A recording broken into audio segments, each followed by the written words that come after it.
वालेकुम बच्चों, क्या हाल है, कैसे हैं आप लोग? खुश हैं? उम्मीद है तबीयत में होगा मजा और नहीं मिल रही होगी गुनाहों की सजा।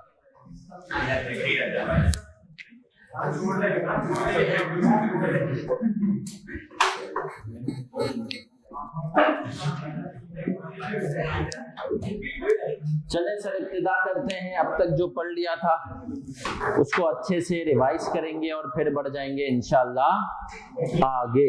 ऑनलाइन वाले बच्चों, आवाज सही आ रही है? क्लियर है सब कुछ? चलें सर, इब्तिदा कर रहे हैं अब तक जो हमने पढ़ा था और उसके बाद बढ़ेंगे आगे। अब तक हमने सर क्या पढ़ लिया था, जल्दी से बता दें। हमने पढ़ा था सर IFRS 8। अच्छा, इसकी एक चीज नोट कर लें अपने पास कि इसका टेस्टिंग लेवल है 1। टेस्टिंग लेवल 1 का मतलब क्या है? मैक्सिमम कितने नंबर का सवाल आ सकता है? 8 नंबर का। सर उससे ज्यादा का नहीं आएगा, कुछ भी हो जाए। नहीं बेटा, हमने कहा इससे ज्यादा का नहीं आएगा। सही है सर। टेस्टिंग लेवल इसका 1 है और प्रोफिशिएंसी लेवल 2 है। प्रोफिशिएंसी लेवल 2 है, टेस्टिंग लेवल 1 है। सही है सर। सर फिर मैं आगे बढ़ा और आगे बढ़ते हुए हमने पढ़ा था IFRS 8। इसका स्कोप बहुत इंपॉर्टेंट था। स्कोप में हमने क्या पढ़ा था सर? स्कोप में हमने पढ़ा था कि ये अप्लाई होता है लिस्टेड कंपनीज पे और companies about to be list. Listed companies जिनके स्टॉक एक्सचेंज में शेयर चल रहे हैं, शेयर्स या डिबेंचर्स कोई भी। और अबाउट टू बी लिस्ट कौन सी कंपनीज होती हैं सर? जो अभी तो लिस्टेड नहीं है लेकिन होने वाली हैं कुछ ही अरसे में। सर फिर हम और आगे बढ़े थे और आगे बढ़ते हुए हमने क्या पढ़ा था? हमने पढ़ा था कि सर नहीं, हमने कहा था ये लिस्टेड और जो है अबाउट टू बी लिस्ट के कौन से फाइनेंशियल स्टेटमेंट्स पे आता है? सिर्फ एनुअल पे, एनुअल और इंटरिम फाइनेंशियल स्टेटमेंट्स। हमने कहा कौन कौन से होते हैं? फर्स्ट क्वार्टर, हाफ ईयरली और थर्ड क्वार्टर। सर फिर हम और आगे बढ़े थे और हमने आगे बढ़ते हुए क्या पढ़ा था? क्या हमारे पास जो है सर जो ऑपरेटिंग सेगमेंट्स होते हैं उसके अंदर उसकी डेफिनेशन में क्या क्या चीजें आती हैं? पहली चीज हमने कहा कि सर से उसके अंदर ये सलाहियत हो कि वो कमा भी सकता हो और खर्च भी कर सकता हो। दूसरी चीज हमने कहा कि सर उसके रिजल्ट CODM रेगुलरली रिव्यू करता हो। सर CODM कौन होता है? Chief operating decision maker. सही है, जिसको हम कहते हैं प्यार से BOD। तीसरी डिस्क्रीट फाइनेंशियल इंफॉर्मेशन। सर ये डिस्क्रीट फाइनेंशियल इंफॉर्मेशन क्या होती है? कि जिसकी अलग फाइनेंशियल इंफॉर्मेशन मेंटेन होती हो, सेपरेट फाइनेंशियल अकाउंट्स मेंटेन होते हो। मैंने आपको एग्जांपल दी थी पहले वाले केस के लिए कि सर ट्रेजरी डिपार्टमेंट जो है हमारा ये क्या है? ऑपरेटिंग सेगमेंट के पहली कंडीशन मीट करता है, जबकि रिपोर्टिंग नहीं मीट करता है, HR नहीं करता, क्योंकि इनके सिर्फ एक्सपेंसेस है, इनकी इनकम नहीं है। लेकिन ट्रेजरी के एक्सपेंसेस भी हैं और इनकम भी है। क्या मैं क्लियर हूं सर? फिर दूसरी कंडीशन क्या थी? हमने कहा कि सर दूसरी कंडीशन हमारी आ गई थी कि CODM और रेगुलर BOD। तीसरी में हमने आपको डिस्क्रीट के लिए एग्जांपल दी थी, कौन सी? Meet one. सर ये जो मीट वन है, इस वाली एग्जांपल को मैं चाहूंगा आप अपने बस कहीं एक वर्ड लिख लें, मीट वन। देखिए मैं क्लास में सिखाऊंगा कैसे पास होना है। एग्जांपल जो टीचर क्लास में दे रहा हो मेरा बच्चा, इसको आपने कहीं ना कहीं अपने पास नोट करना है। सर एग्जाम्पल्स को नोट करने से क्या होगा, क्या बेनिफिट होगा हमें? सर ये जो एग्जाम्पल्स अगर आप नोट कर लेंगे तो इससे फायदा मेरा बच्चा आपको ये होगा कि आप जब एंड में रिवाइज कर रहे होंगे तो कॉन्सेप्ट आपको फौरन से क्लिक हो जाएगा। सही है कि सर ने इस पे मीट वन की एग्जाम्पल दी थी। मीट वन में हमने कहा चर्बी जो है उसके क्या अलग से फाइनेंशियल्स बनते हैं? हमें कहा गया नहीं सर, चर्बी के अलग से फाइनेंशियल स्टेटमेंट्स नहीं बनते। जब चर्बी के अलग से फाइनेंशियल स्टेटमेंट्स नहीं बनते तो हमने कहा वो भी ऑपरेटिंग सेगमेंट नहीं है। अब हम आए यूनिलीवर के पास। सबकी तवज्जो इधर। यूनिलीवर के पास है। यूनिलीवर के टोटल कितने ब्रांड्स हैं सर? 4 तो कैटेगरीज है, 4 सेगमेंट से याद है ना सर? हम फिर लिख लेते हैं ताकि आज की क्लास में भी हमें इस पे रेफर करना होगा। हमने कहा सर यूनिलीवर कितनी कैटेगरीज में करता है ऑपरेट? होम केयर, घर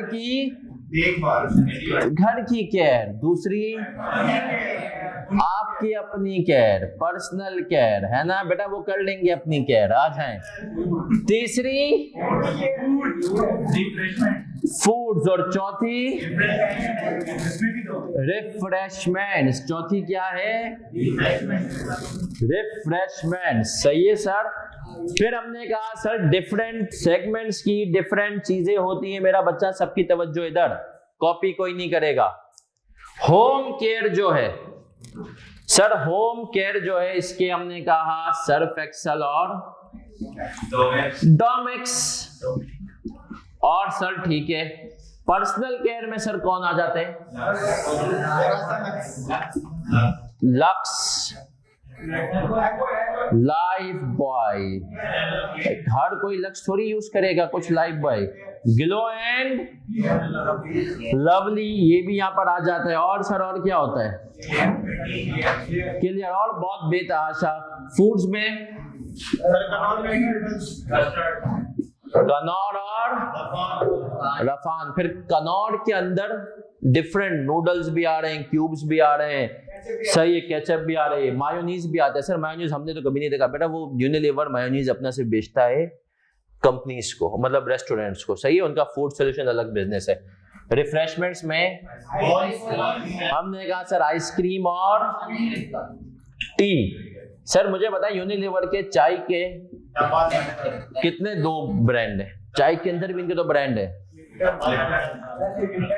लिप्टन तो पता है, दूसरा बताओ। टपाल तो कॉम्पिटिटर है ऑनलाइन वालों, तुम बताओ।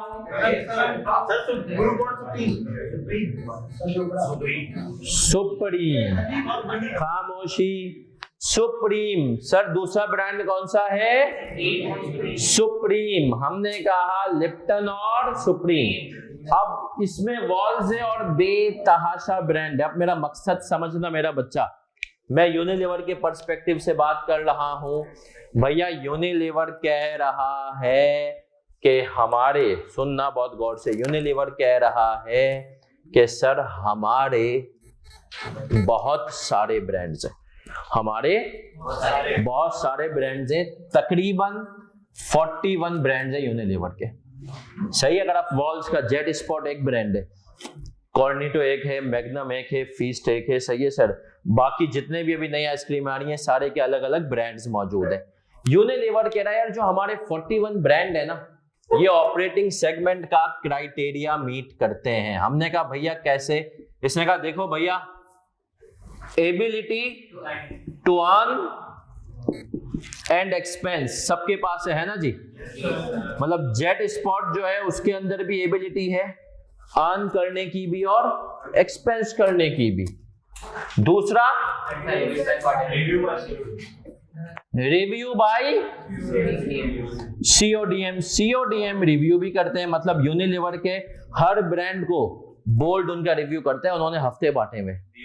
सही है सर कि हम इस हफ्ते ये 4 ब्रांड, फिर ये। सही है सर। तीसरा क्या था? डिस्क्रीट फाइनेंशियल इंफॉर्मेशन अवेलेबल हो। इन्होंने कहा हमें पता है यूनिलीवर का पीएनएल बनता है जिसमें पता चलता है जेट स्पॉट ने कितना कमाया है, सनसिल्क ने कितना कमाया है, लाइफ बॉय ने कितना कमाया है। यूनिलीवर ने कहा यार हमारा मसला ये हो गया है भाई, हमारे 41 ब्रांड्स हैं, 41 के 41 ब्रांड्स के अंदर सलाहियत है, जेट स्पॉट अपना कमाती है, उसके अपने खर्चे हैं।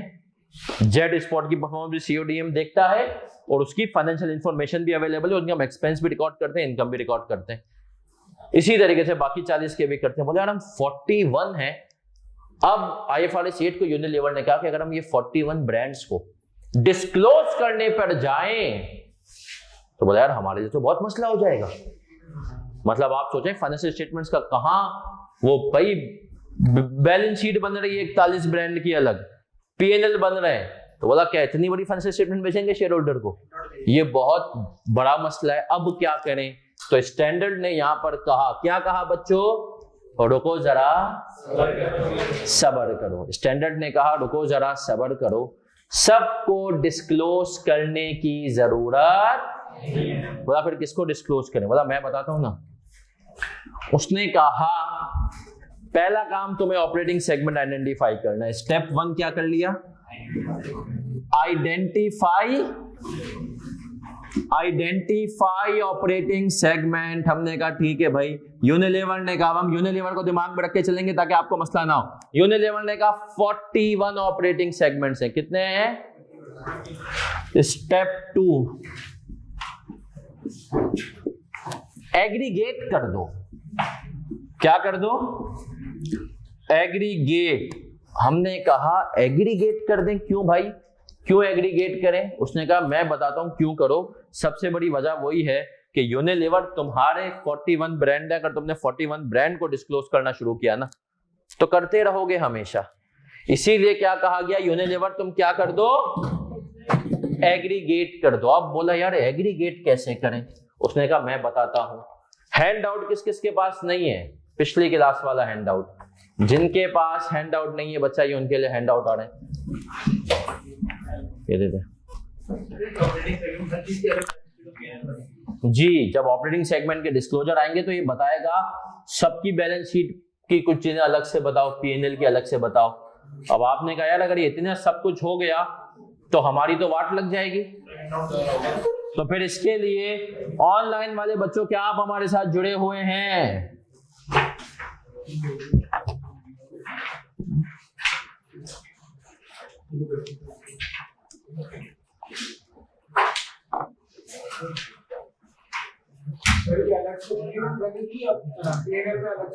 चले सर, गुड है।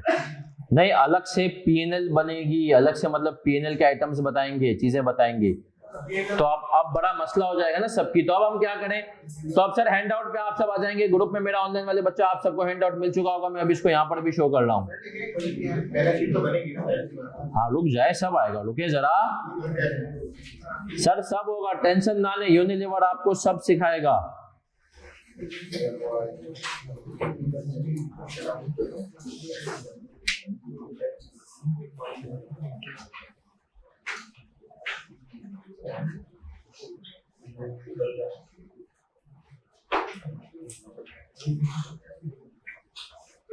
एक मिनट रुक जाए बस, ऑनलाइन वाले बच्चों में हैंड आउट आपकी स्क्रीन पे खोल लूं।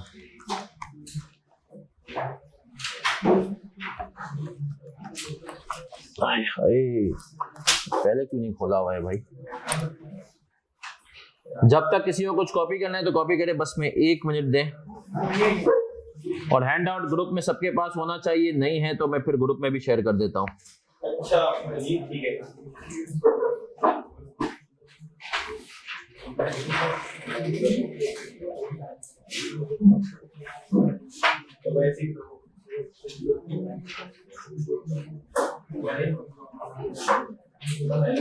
रिकॉर्डिंग वाले बच्चों, आप लोगों को हैंड आउट नहीं मिले तो आप लोगों ने मुझसे राब्ता करना है।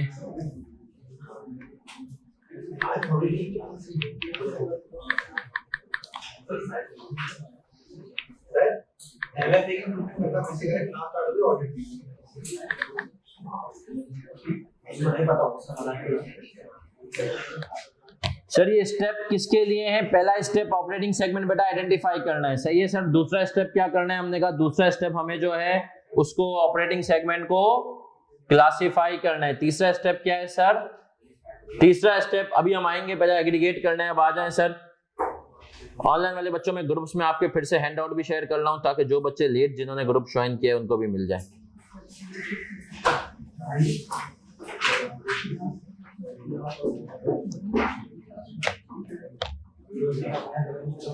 जी आशिर बेटा, ऑनलाइन वाले बच्चों को इंशाल्लाह within next 12 days book मिल जाएगी।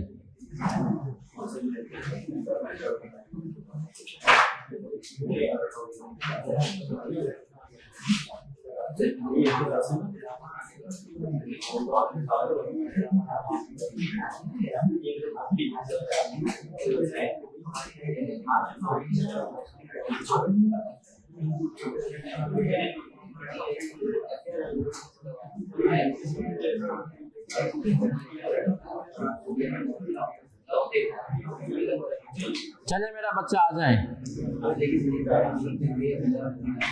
मेरा बच्चा आ जाए। नहीं बेटा, स्टडी टैक्स आपको लेने की जरूरत नहीं। वैसे एक चीज मैं आपको बता दूं, स्टडी टैक्स, खामोशी, स्टडी टैक्स FAR 2 की रिवाइज हो चुकी है, और FAR 2 की जो रिवाइज स्टडी टैक्स उस पर आईकेप ने बड़ी मेहनत की है। मतलब पहले जिन चीजों में इख्तिलाफ होता था वो मैंने देखा है, अब उन चीजों को आईकेप ने बता दिया है कि देखो भाई ये भी तरीका है, ये भी तरीका है, हमारा प्रेफरेबल तरीका ये है। तो स्टडी टैक्स जो है उसकी इंपॉर्टेंस आपको बताया, मैं हमेशा से कहता हूं FAR 2 की रिवाइज हो चुकी है, कॉस्टिंग की रिवाइज हो चुकी है, और आईकेप ने मेहनत, मतलब रिवीजन में कोई सवालात नहीं है, बट काफी चीजों को अच्छे से एक्सप्लेन कर दिया है, खास तौर पे जहां पर इख्तिलाफात होते थे। चले सराबा मारे, हमारे दिमाग में ये चीज है कि यूनिलीवर के कितने ब्रांड्स हैं? 41। अब 41 ब्रांड्स को डिस्क्लोज करने जाएंगे तो हमने कहा सर हम तो पागल हो जाएंगे, ऐसा यूनिलीवर। तो स्टैंडर्ड ने कहा नहीं, यूनिलीवर 41 ब्रांड्स को डिस्क्लोज नहीं करना। फिर हमने कहा किसको करना है? इसने कहा आओ पढ़ते हैं। 2 और मोर, समरी के पेज नंबर, हैंडआउट के पेज नंबर 2 पे आओगे, जो समरी बनी हुई है 1 पेजर, ऑनलाइन वाले बच्चों को नजर भी आ रही है। 2 or more operating segments may be aggregated if the segments are similar in each of the following respects। Handout किसके पास नहीं है? फिजिकल में है कोई ऐसा जिसके पास नहीं है हैंडआउट? ये बता दे दें, अगर वो इन रिस्पेक्ट्स में जो है कॉमन है तो आपको उनको एग्रीगेट कर देना चाहिए। पहला क्या है? Nature of the products and, sir nature का वर्ड क्या होता है? नेचर का word is a broad word. तो पीछे दे दो उधर। नेचर का word is a broad word, क्या मतलब सर? नेचर का मतलब ये होता है कि उनका इस्तेमाल, उनका यूज एक जैसा हो। तो nature of the product and service same होना चाहिए। दूसरा हमने कहा सर दूसरा होता है nature of the production process. Production process ये भी आपको समझाऊंगा, लेकिन पहले उससे पहले आपसे पहलियां बुझवाऊंगा। प्रोडक्शन प्रोसेस का नेचर सेम होना चाहिए। तीसरा, टाइप और क्लास ऑफ कस्टमर सेम होने चाहिए। इंसान ही यूज करें, ऐसा नहीं एक चीज इंसान यूज कर रहा है, एक चीज जानवर। फिर हमने कहा method use to distribute their products and provide services, ये भी सेम हो। डिस्ट्रीब्यूशन चैनल भी। यूनिलीवर तुम सारी चीजें इम्तियाज में या तो डायरेक्ट जाके दो या तो किसी के थ्रू भिजवाओ, सही है। आखिरी चीज नेचर ऑफ रेगुलेटरी इन्वायरमेंट की नेचर। अब मेरा आप सबसे मेरा बच्चा ये है सवाल, अब बड़े गौर से सुनना। यूनिलीवर के हम 2 प्रोडक्ट लेते हैं, सनसिल्क और लक्स, और उनको इस क्राइटेरिया पे फिट करते हैं। सर कह रहा है nature of product and services, क्या सनसिल्क और लक्स का सेम है? नेचर ऑफ प्रोडक्शन प्रोसेस क्या सेम है? देखो सबसे पहले इन 2 पॉइंट, कितने लोग कह रहे हैं सनसिल्क और लक्स का नेचर सेम है प्रोडक्ट एंड सर्विस का? हाथ उठाएंगे बगैर डरे बगैर शर्माए। कितने लोग कह रहे हैं कि सर सेम नहीं है? कितने लोग कह रहे हैं sir nature of production process भी सेम नहीं है? कितने लोग कह रहे हैं प्रोडक्शन प्रोसेस सेम है? ऑनलाइन वालों आप भी हाथ उठाने का बटन, सेम है, सेम है। सब कितने लोग कह रहे हैं सेम है? सर जो लोग कह रहे हैं ना सेम है, यकीन माने आप इनको नहाने भेजें और सिर्फ साबुन रख दें, ये पूरा नहा के आएंगे, या सिर्फ शैम्पू रख दें, ये पूरा नहा के आएंगे, और ये लोग सही है। सर नेचर का वर्ड इतना ब्रॉड वर्ड है, ये यही बता रहा है। नेचर का वर्ड, भाई नेचर का वर्ड प्रोडक्ट और सर्विस, साबुन और शैम्पू तुम्हारी खूबसूरती निखारने के काम आते हैं, है ना सर? तुम्हारी खूबसूरती निखारने के काम आते हैं। बेटा कभी जाओ, लोग साबुन से नहाते भी हैं, सोच। नहीं तू नहीं है, लेकिन भाई नहा सकते हो, ऑप्शन है, आ जाए। दूसरी चीज सर प्रोडक्शन प्रोसेस भी तो सेम है भाई। एक को जमा के तुम्हें दे देते, एक को ऐसे ही लिक्विड फॉर्म में दे देते, सही है। मतलब यार प्रोडक्शन प्रोसेस भी इन अ सेंस कि एक ही तरह की केमिकल मिक्सिंग होती है, सही है, वो सब सेम है। नेचर का वर्ड, नेचर एग्जैक्ट सेम नहीं, क्या उसने क्या वर्ड यूज किया है? नेचर। उसने क्या वर्ड यूज किया है? नेचर। नेचर सेम होनी चाहिए। सही है सर। फिर और आगे बढ़ा सर, क्या उनके टाइप और क्लास ऑफ कस्टमर सेम है? यस सर, इंसान ही है ना सर? सही है, इंसान ही है उनके टाइप और क्लास ऑफ कस्टमर। और नर मतलब ऐसा नहीं किसी को भालू यूज कर रहा है, हमने कहा इंसान ही। अच्छा सर और आगे बताएं। अगली चीज सर, डिस्ट्रीब्यूशन चैनल क्या उनका सेम है? सर क्या उनका the method use to distribute their products और प्रोवाइड देयर सर्विसेज, क्या वो सेम है? यस सर, एक ही। यूनिलीवर का डिस्ट्रीब्यूशन चैनल क्या है? अब यूनिलीवर अपने डिस्ट्रीब्यूटर को बेचती है, जो कि प्राइम वगैरह एक दो डिस्ट्रीब्यूटर है, उनको कहती है तुम गली मोहल्ले में पहुंचा दो। दूसरा ये है कि जो बड़े सुपर स्टोर ने बोलता है यूनिलीवर इनको डायरेक्ट हम पहुंचाएंगे। सही है, ये है सबका। और nature of regulatory environment, Pakistan के कवानीन जो हैं कॉस्मेटिक रिलेटेड, क्या वो दोनों पे अप्लाई होते हैं? Yes sir. तो अब यूनिलीवर क्या करता है मेरा बच्चा, बड़े गौर से सुनना। यूनिलीवर पर्सनल केयर में जो उसके 10-12 ब्रांड है उनको अलग अलग शो नहीं करता, पर्सनल केयर के एक साथ ऑपरेटिंग सेगमेंट कहता है कि पर्सनल केयर में वैसे तो देखा जाए 10-12 ऑपरेटिंग सेगमेंट है, लेकिन जब बात होगी P&L की तो वो उनको क्या करेगा? कंबाइन करेगा कि पर्सनल केयर का P&L ये है। सही है, क्योंकि उसने कहा अगर मैं प्रैक्टिकल इम्पॉसिबिलिटी आ गई, इतनों को अलग से शो करने लगा तो मेरी वाट लग गई। अब आए सर, ये मैंने किसकी एग्जांपल दी? अब इसी तरीके से यूनिलीवर कहता है होम केयर एक है, सर्फ एक्सेल डोमेक्स। सही है, इसी तरीके से अब मैं आपको बताता हूं यूनिलीवर एक और काम करते हैं। पूछे क्या sir? Unilever foods and refreshment को मिला के एक कहता है। तो है तो सारे ईटेबल्स, जो ईटेबल्स के कवानीन है वही है, वही डिस्ट्रीब्यूशन चैनल है, उसी तरीके का प्रोडक्शन प्रोसेस है ना सर? तो उसने कहा ये सारे जो हमारे ईटेबल्स हो रहे हैं उस सबको हम क्या करेंगे? एक ही तरीके से शो करेंगे। क्या मैं क्लियर हूं? तो यूनिलीवर अपने पूरे टोटल को कितने उसमें शो करता है? 3 में। Home care, personal care, foods and refreshments. तो यूनिलीवर 41 को कितने में बंद कर देता है?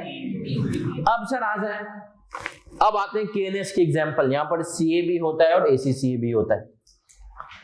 पहला पॉइंट सीएसीसीए का, सर क्या नेचर सेम है? Nature of product and service. तुम भी अकाउंटिंग पढ़ते हो, ऑडिट पढ़ते हो, वो भी यही करते हैं। केएनएस के पर्सपेक्टिव से nature of production process same है। टीचर, सही है सर, टीचर क्लास में आता है और पढ़ाता है, ये सही है। तीसरा टाइप और क्लास, सीए भी इंसान करते हैं, एसीसी भी एलियन तो नहीं करते हैं ना सर, वो भी इंसान ही करते हैं। चौथा हमने कहा सर डिस्ट्रीब्यूशन, वही फेसबुक मार्केटिंग, वही इसी तरीके से पोर्टल वोर्टल। और पांचवा रेगुलेटरी एनवायरनमेंट। कितने लोग कह रहे हैं सर यहां पर सेम नहीं है, रेगुलेटरी एनवायरनमेंट सेम नहीं है? सर देखें, अलग अलग बॉडीज होना एक अलग चीज है, लेकिन अगर अलग अलग बॉडीज के रूल्स सेम हो, है ना, रूल्स सेम हो, पाकिस्तानी हो गए, इंडियन हो गए, हमने कहा पाकिस्तानी इंडियन जो है वो सब ब्राउन कहलाते हैं। हालांकि देखा जाए मुल्क अलग है, सही सब कुछ है, लेकिन हम सब ब्राउन कहलाते हैं ना, दो अलग अलग। तो अब मुझे बताएं मेरा बच्चा कि कितने लोग कह रहे हैं कि सीएसीसी केएनएस के लिए एक ही ऑपरेटिंग सेगमेंट है? कितने लोग कह रहे हैं अलग अलग है? अलग अलग बात है। ऑनलाइन रेगुलेटरी एनवायरनमेंट का कवानीन कानून मेरा बच्चा सब एक ही है, क्योंकि देखिए एक पे अगर आईके पे एक पे एसीसीए, लेकिन दोनों के रूल्स एक जैसे अगर हैं कि भाई आपको बच्चे को कम से कम इतने आवर्स टीचिंग देनी है, आपको टीचर की ये क्वालिफिकेशन होनी चाहिए, ये उसका होना चाहिए, इसका मतलब है कि सर सब कुछ क्या है? सेम है, और अगर सब कुछ सेम है तो CACCA KNS के लिए क्या हो गए? एक ही ऑपरेटिंग सेगमेंट। तो हमने कहा स्टेप 1 आइडेंटिफाई करने हैं ऑपरेटिंग सेगमेंट, स्टेप 2 एग्रीगेट करने हैं। सर आइडेंटिफाई करो और एग्रीगेट करो, ठीक है सर। क्या यहां तक हम क्लियर हैं? ऑनलाइन वाले बच्चों के लिए तो बेटा लिख देंगे CC।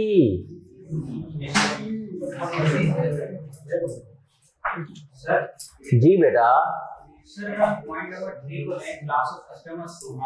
दो प्रोडक्ट्स हैं, एक प्रोडक्ट 20 रुपए का, दूसरा 20,000 रुपए का। तो भी दोनों इंसान ले रहे हैं ना, पैसे को नहीं देखना यहाँ पे। क्लास तो है। हाँ लेकिन नहीं, हमने कहा मतलब क्लास का मतलब ये नहीं होता है कि मतलब इंसान, क्लास में होता है कि एक प्रोडक्ट, फॉर एग्जांपल एक मेरा प्रोडक्ट है जिसको आप स्टूडेंट्स खरीद रहे हैं इंडिविजुअल, एक मेरा प्रोडक्ट है जिसको कॉर्पोरेट खरीद रही है, वो अब क्लास अलग हो गई, सही है। लेकिन जो इंसान खरीद रहा है ना, अब हमें ये नहीं देखना कि upper class, middle class, lower middle, वो नहीं देखना है, सही है। हाँ यहाँ पे क्लास का मतलब वो क्लास नहीं है जो कि हमारे दूसरे दिमाग में। सर क्या हम क्लियर है? अब हमने कहा स्टैंडर्ड रुको, यूनिलीवर के 41 ऑपरेटिंग सेगमेंट हमने आइडेंटिफाई किए। हाँ क्या हमने उनको 3 में एग्रीगेट कर दिया? उसने कहा हाँ। हमने कहा अब क्या करें, डिस्क्लोज कर दें? उसने कहा रुको जरा, बोला शेयर होल्डर इतने भी अच्छे नहीं होते कि उनको सब चीजें सबके बारे में बता दो। बोला ये तो तुम्हें मैंने एक आइडेंटिफिकेशन दी है, सही है कि ये है। अब तीसरा एक और क्राइटेरिया है, अगर उस पे भी पूरे उतरते हैं तब उसको डिस्क्लोज करोगे। लेकिन हम आगे बढ़ने से पहले एग्जामिनर जो है ना एक काम करता है, पूछे क्या सर? एग्जामिनर कहता है ये तो एग्रीगेशन क्राइटेरिया आपको बता दिया कि ये 5 चीजें सेम है, या हिंट दे दी। दूसरा वो इसके लिए एक वर्ड यूज करता है हिंट के तौर पे पेपर में। अच्छा याद रखें ये वो वाहिद चीज है, इस एग्रीगेशन क्राइटेरिया के ऊपर लिख लो नॉट टेस्टेड येट। मैं आपको क्लास में बता दूंगा क्या चीज अब तक टेस्ट हुई है, क्या चीज, तो आपको पता हो ना, इसके ऊपर हम अलग से सवाल भी करेंगे। ये चीज अब तक टेस्ट नॉट टेस्टेड येट। अब तक इसको एग्जामिनर भैया ने पूछा ही नहीं है पेपर में, सही है सर। एग्जामिनर अक्सर इसके लिए जो ना एक शॉर्ट फॉर्म भी यूज कर सकता है, जो स्टैंडर्ड में भी दी है, वो होती है सिमिलर इकोनॉमिक कैरेक्टरिस्टिक। क्या कहता है? वो कह देता है कि अगर वो सवाल में आपको ये कह दे कि ये 2 प्रोडक्ट्स के सिमिलर इकोनॉमिक कैरेक्टरिस्टिक्स हैं, इसका मतलब ये है, कह रहा है भाई इनको कंबाइन कर दे, इनको क्या कर दे, एग्रीगेट कर दे। हमें ये शॉर्ट फॉर्म पता होनी चाहिए, ये हिंट्स पता होनी चाहिए कि अगर वो या तो आपको कह दे साबुन है, शैम्पू है, जिसमें आपको खुद निकालना है कि यार ये सेम है। अगर वो ये नहीं कहेगा तो आपको हिंट देगा कि क्या है, सिमिलर इकोनॉमिक। अगर ये भी उसने कह दिया तो आपने कहा बेस्ट हो गया, मैं इसको कर दूंगा। क्या मैं यहां तक क्लियर हूं? एग्रीगेट की सारी कंडीशन पूरा होना जरूरी है। एग्रीगेट की सर सारी कंडीशन पूरे होने जरूरी है, एक भी नहीं हुई तो एग्रीगेट नहीं कर सकते। क्या मैं क्लियर हूं? ACCA में एक दफा हम देखेंगे भी सवाल आया, उसने कहा कि भाई 2 अलग अलग मुल्क हैं, 2 अलग अलग कॉन्टिनेंट में सेल्स हो रही है, उनके कैरेक्टरिस्टिक्स सिमिलर इकोनॉमिक। तो इसका मतलब क्या कह रहा था, उनको एग्रीगेट कर दो, सही है सर।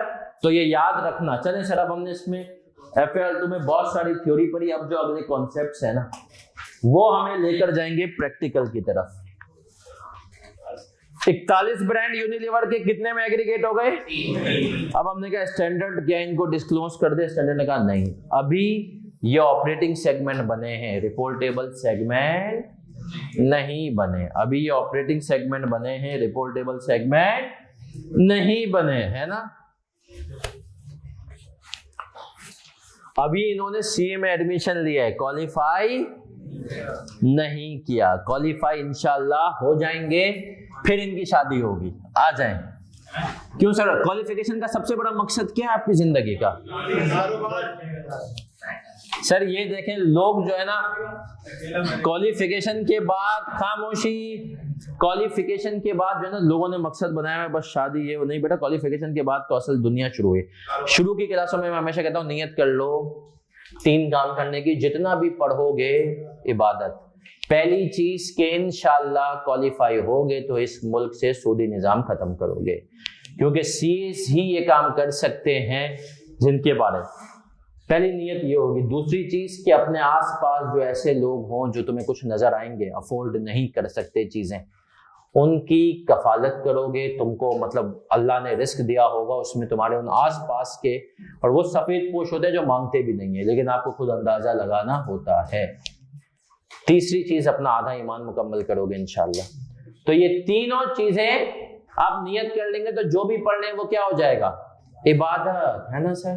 तो आ जाए सर इबादत के लिए तो अब तुम मना भी नहीं करोगे जितनी भी लंबी क्लास लें। अब हम आते हैं सर रिपोर्टेबल सेगमेंट पे। किस पे आते हैं? अब सर ये रिपोर्टेबल सेगमेंट्स क्या होते हैं? स्टैंडर्ड ने कहा भैया रिपोर्टेबल सेगमेंट वो ऑपरेटिंग सेगमेंट होगा जो 3 कंडीशंस में से एक भी मीट कर ले। जो 3 में से हमने कहा अच्छा जी वो क्या है, हम आ रहे हैं रिपोर्टेबल सेगमेंट की तरफ। नौजवानों भाई रिपोर्टेबल सेगमेंट क्या होगा? जो 3 में से एक भी कंडीशन मीट कर लेगा वो इंशाल्लाह हो जाएगा रिपोर्टेबल सेगमेंट। अब 3 कंडीशंस क्या है? पहली कंडीशन है, ये मेरे साथ कॉपी करते जाएं, assets related.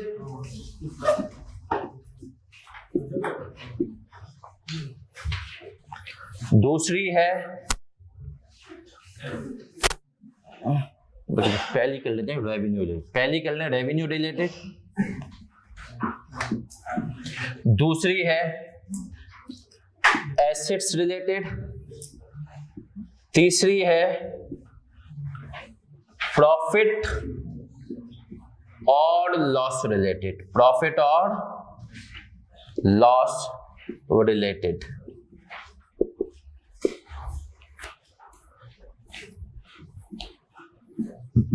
Segment total revenue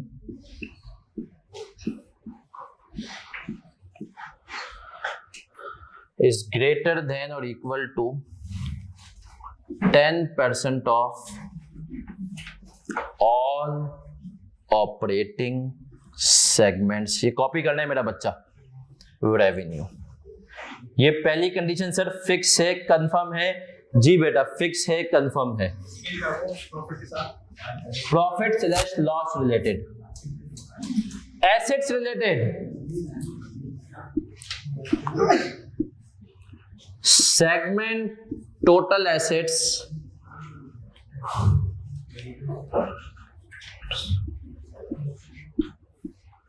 is greater than equal to 10% of all operating segments assets।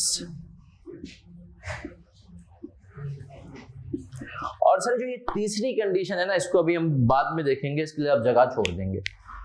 पहले शुरू की 2 रेवेन्यू रिलेटेड और स्टेप्स याद रखना।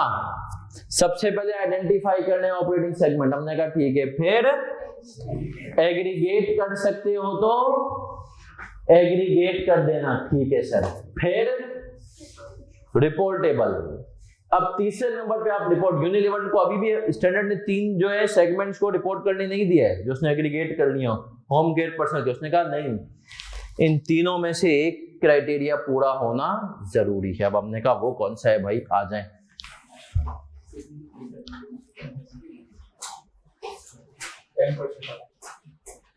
सर पहला क्राइटेरिया क्या कह रहा है? 10% होना चाहिए, 10% ऑफ। हाँ 10% ऑफ, सही है सर। ये कह रहा है segment total revenue, total revenue is greater than equal to 10% of. उसने कहा जिसको तुम डिस्क्लोज कर रहे हो शेयर होल्डर को, जिसका पीएनएल बैलेंस शीट अलग से बताओगे भाई, उसके अंदर इतनी तो सलाहियत हो कि तमाम सेगमेंट्स का टोटल जो रेवेन्यू है उसका 10% या उससे ज्यादा हो। दूसरे अल्फाज में कह रहा है वो इतना मटेरियल तो हो, इतना सिग्निफिकेंट तो हो कि 10% रेवेन्यू पूरी जो कंपनी का बन रहा है उसको वो रिप्रेजेंट कर रहा हो। अगर वो ना हो तो फिर उसको डिस्क्लोज भी नहीं करना। आ जाए सर। अब हम आते हैं, पढ़ते हैं इसको। आप आपको क्वांटिटेटिव थ्रेशोल्ड नजर आ रहा है समरी में? वो जो बच्चे रिकॉर्डिंग वाले होंगे बच्चा, वो इस नंबर पे, अगर आप YouTube से रिकॉर्डिंग डायरेक्ट देख रहे हैं तो राब्ता करके हैंडआउट्स ले सकते हैं। चलें सर, पहले पे आते हैं quantitative threshold.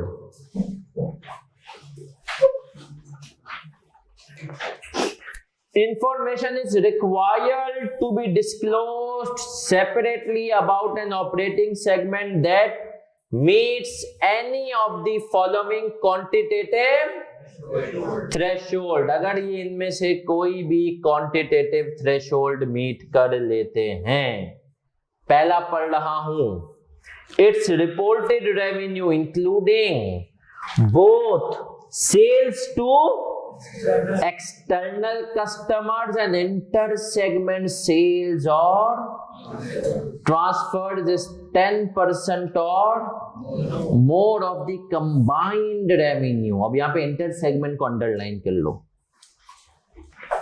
Internal and external of all operating segments. मैं चाहूंगा आप सब इसको एक दफा खुद से फिर से पढ़ें, फिर मैं आपको समझाऊंगा इंटर सेगमेंट सेल्स क्या होती है। कितने लोगों ने कॉस्ट अकाउंटिंग का पेपर दे दिया है? माशाल्लाह। कितने लोग अभी देंगे? दे रहे हैं। चलें सर, आए सर, एक कॉन्सेप्ट होता है ट्रांसफर प्राइसिंग, पढ़ा है? अच्छा, आप वो नहीं, तुम लोग उससे निकल गए ना। अब सर सुनिएगा, पहले होता था कॉस्टिंग में, अब शायद जो है, मैं यूनिलीवर में उसका हेड था ट्रांसफर प्राइसिंग। अब ट्रांसफर प्राइसिंग क्या होता है सुनना। एक ही कंपनी के डिफरेंट डिपार्टमेंट्स जब एक चीज आ गए, जो है ना, एक डिपार्टमेंट पहले एक चीज को प्रोसेस कॉस्टिंग तो पढ़ा हुआ है ना, प्रोसेस जिन्होंने नहीं पढ़ा भाई, एक प्रोसेस है, उसमें एक चीज पहले बनती है, आधी बनती है, फिर दूसरे में जाती है, फिर तीसरे में और फिर चौथे में। अब मसला पता है क्या होता है? मैं तुम्हें बताता हूँ मसला क्या होता है। एग्जाम्पल से समझते हैं, कॉपी नहीं करना भी कोई, सिर्फ समझना है। सर हमने कहा एक प्रोडक्ट था, प्रोडक्ट एक्स समझ लो। पहले वो डिपार्टमेंट ए के बाद आता था, डिपार्टमेंट ए 10 रुपए उस पर खर्च करता था, और फिर वो जाता था डिपार्टमेंट बी के पास, डिपार्टमेंट बी खर्च करता था 10 रुपए, फिर वो जाता था सी के पास, सी भी 10 रुपए खर्च करता था, और फिर वो आ जाता था डी के पास, डी 10 रुपए खर्च करता था। टोटल कॉस्ट कितनी होती थी? 40, और आगे कस्टमर को पहना दिया जाता था 100 रुपए में। सही है? अब डी वाले चौड़े हुए फिरते थे कि भाई असल तो हम काम करके दे रहे हैं, हम जब उसको आखिरी टच देते हैं उसके बाद 100 रुपए में बिकता है। ए बी सी वालों को वो कहते थे भाई तुम क्या करते हो, तुम तो बस शुरू कर देते हो ना, असल में देखो जो एंड करता है ना, मैच जो फिनिश करता है, असल बात तो उसकी होती है ना सर। तो अब ये काम हो जाता था, तो भाई उसके लिए एक कॉन्सेप्ट आया ट्रांसफर प्राइसिंग का। कंपनी ने कहा नहीं, अब डी वालों को इतना चौड़ा नहीं होने देंगे, हम एक काम करेंगे। कंपनी ने कहा, ए को कहा, ए भैया तुम कितने लगाते हो, तुम्हारी कॉस्ट कितनी है 10, तुम प्रॉफिट चार्ज करो कितने का, 10 रुपए का। सही है? कॉस्ट कितनी है 10, प्रॉफिट कितना चार्ज करोगे 10 रुपए का, और तुम 20 रुपए का टोटल करके बी को बेचो। बी की कॉस्ट कितनी हो गई 20। सही है? मतलब बी तुम भी जो है 10 रुपए का प्रॉफिट चार्ज कर लो, कितना हो गया? अच्छा, बी की कॉस्ट 20 हुई, बी ने 10 रुपए अपने और लगा दिए, 30 हो गया, और फिर इसने 10 रुपए का प्रॉफिट और चार्ज किया, कितना हो गया? देखो बी के पास ए से 20 रुपए का आ गया, मजीद उसने अपने 10 रुपए और लगाए इस प्रोडक्ट के ऊपर, 30-40 पे तुम बेच दो। सही है? सी के पास गए, बोला सी तुम्हारे पास कितने का आया 40, सी तुमने भी अपने कितने लगाए 10, 50 का हो गया। अब तुम इसके ऊपर अपने लगा लो 10, कितना हो गया 7, तुम 7, और फिर डी के पास गए, डी को कहा कि भाई तेरे पास 60 का आया, 10 लगा, और फिर बेशक तू 30 का प्रॉफिट भी लगा ले, 10 की कॉस्ट लगाई तूने, 30 का प्रॉफिट 100 रुपए में आगे बेच दे। अब डी ये चौड़ा नहीं हो सकता कि सिर्फ प्रॉफिट मैं कमाता हूं। अब बी को कहेंगे ए भी प्रॉफिट कमा रहा है, बी भी कमा रहा है, और सी भी कमा रहा है। सर ऐसा क्यों करते हैं? ताकि डिपार्टमेंट की परफॉर्मेंस मैनेज हो जाए और ये पता चल जाए कौन सा डिपार्टमेंट कितना कमा रहा है। अब सर ये क्यों करते हैं? मैनेजमेंट अकाउंटिंग के पॉइंट ऑफ व्यू से हर डिपार्टमेंट का सामने आ जाए कि इसका इतना रेवेन्यू है। सही है। अब मुझे बताएं सर, ये ज्यादातर किस इंडस्ट्री में होता है? ये ज्यादातर होता है ऑटोमोबाइल इंडस्ट्री में। जो गाड़ियों की इंडस्ट्री होती है ना सर, उसमें इंजन एक अलग वो होता है। इंजन वाली जो कंपनी है वो अपना इंजन बनाती है, उस पर प्रॉफिट लगा के आगे देती है ऑटोमोबाइल को। सही है सर। तो वो जो फिर असेंबली वाली है, इसी तरीके से एक और कंपनी होती है जो बाकी पार्ट्स बना रही होती है, साइलेंसर वगैरह, वो भी अपना प्रॉफिट लगा के देती है ताकि सबकी परफॉर्मेंस आए। अब सर सुनना, डिपार्टमेंट ए इस केस में कहेगा मेरा इंटरनल रेवेन्यू कितना है? 20 रुपए। इंटरनल रेवेन्यू कितना है? डिपार्टमेंट ए क्या कह रहा है?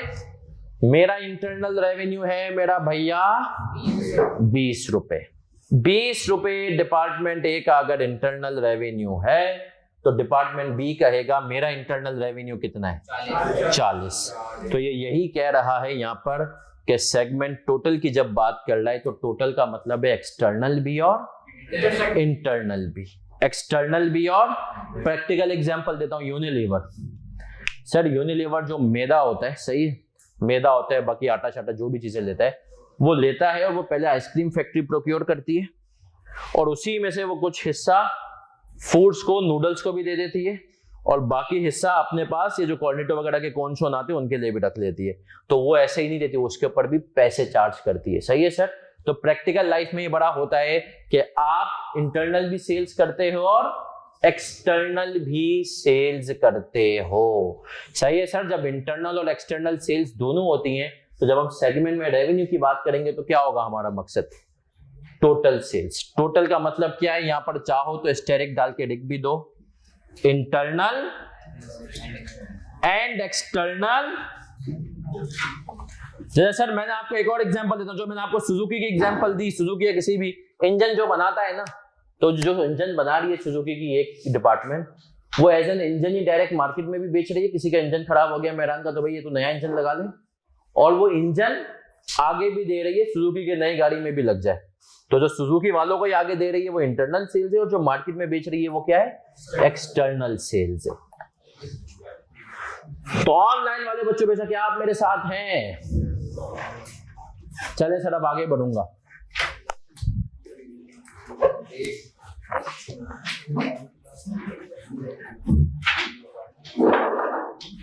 सिमिलर इकोनॉमिक कैरेक्टरिस्टिक्स यूसुफ, सिमिलर इकोनॉमिक कैरेक्टर।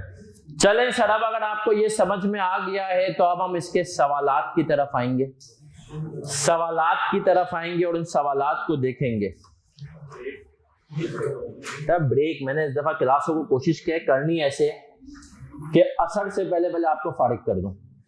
असर लेट हो गई ना तो हम एक क्लास नहीं इंशाल्लाह प्रॉपर तरीके से कॉन्सेप्ट भी आ जाएंगे, क्योंकि नमाज के ब्रेक में वैसे ही आप लोग आधा पौना घंटा लगा देते हैं ना।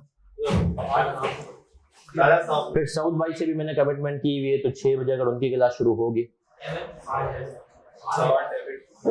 आज क्लास है क्या?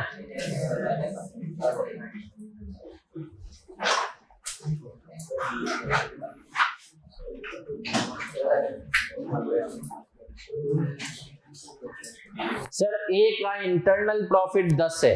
प्रॉफिट की अगर बात करें तो 10 है ए का इंटरनल प्रॉफिट। चले सर, अब हम आएंगे सवालात की तरफ।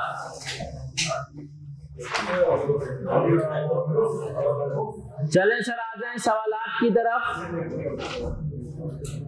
क्या आप सब हमारे साथ हैं?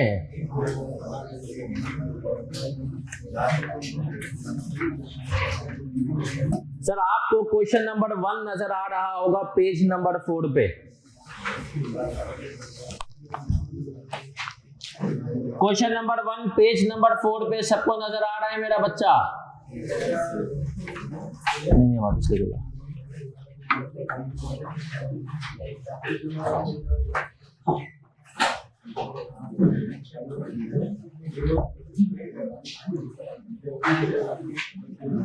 The following information relates to Asan Khanani, a company with 5 divisions of operations। ठीक है सर। फिर उसमें कह रहा है wood, furniture, veneer, waste, other sales, revenue from external customers inter segment revenue reported profit, furniture sales revenue from external customers, फिर veneer है, फिर वेस्ट है, फिर अदर सेल्स है और टोटल है। इंटर सेगमेंट रेवेन्यू और रिपोर्टेड प्रॉफिट। फिर कह रहा है टोटल एसेट्स 4900, 4100, 200, 400, 600 और 10,200। अभी हम बात करेंगे किसकी सेट, हम बात करेंगे रेवेन्यू बेस की। Which of the following business divisions are reportable segments. अब सुनना, सबकी तवज्जो इधर मेरा बच्चा, इनमें से अभी हम सिर्फ रेवेन्यू की बात करेंगे, तमाम डिविजन्स का रेवेन्यू, सबकी तवज्जो इधर। सर क्लास में सीखना है, पेपर में कैसे इसको आंसर करना है, परफॉर्म करना है, ये भी याद रखना।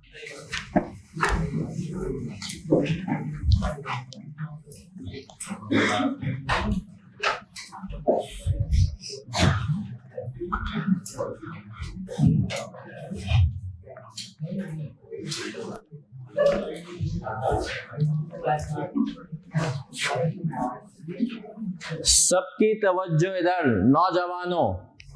सबसे पहले जब भी आप आंसर करेंगे इसका शुरू ये हम कर रहे हैं, आंसर नंबर 1 आपने लिखना है, थ्रेशोल्ड डिफाइन करना है। सर याद रखें, बच्चा फेल इसलिए भी होता है क्योंकि वो पेपर पूरा नहीं करता। और पेपर पूरा क्यों नहीं होता? क्योंकि उसको ये सिखाया नहीं जाता क्लास में कि बेटा कम वक्त में कैसे पेपर कॉम्प्रिहेंसिव काम करना है।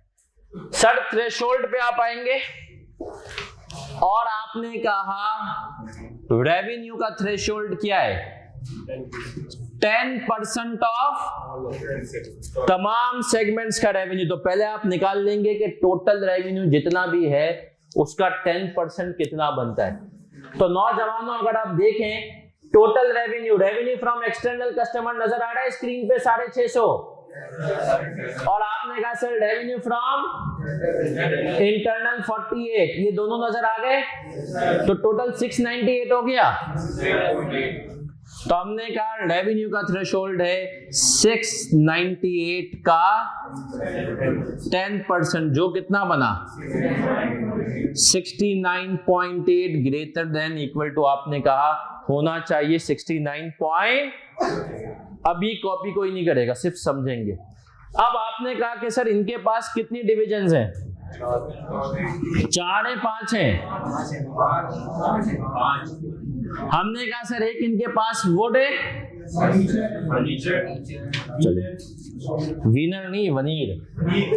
सर क्या होता है ये वनीर? ये वनीर क्या होता है भाई, कौन बताएगा?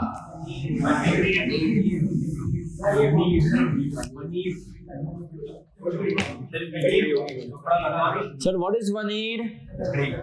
सर वनीर तो फिर वुड क्या है? सर वो एक फॉर्मिका जिसको हम आम अल्फाज में कहते हैं ना, जो फर्नीचर के ऊपर एक अलग से शीट लगी होती है, सही है सर, उसको क्या कहा जाता है?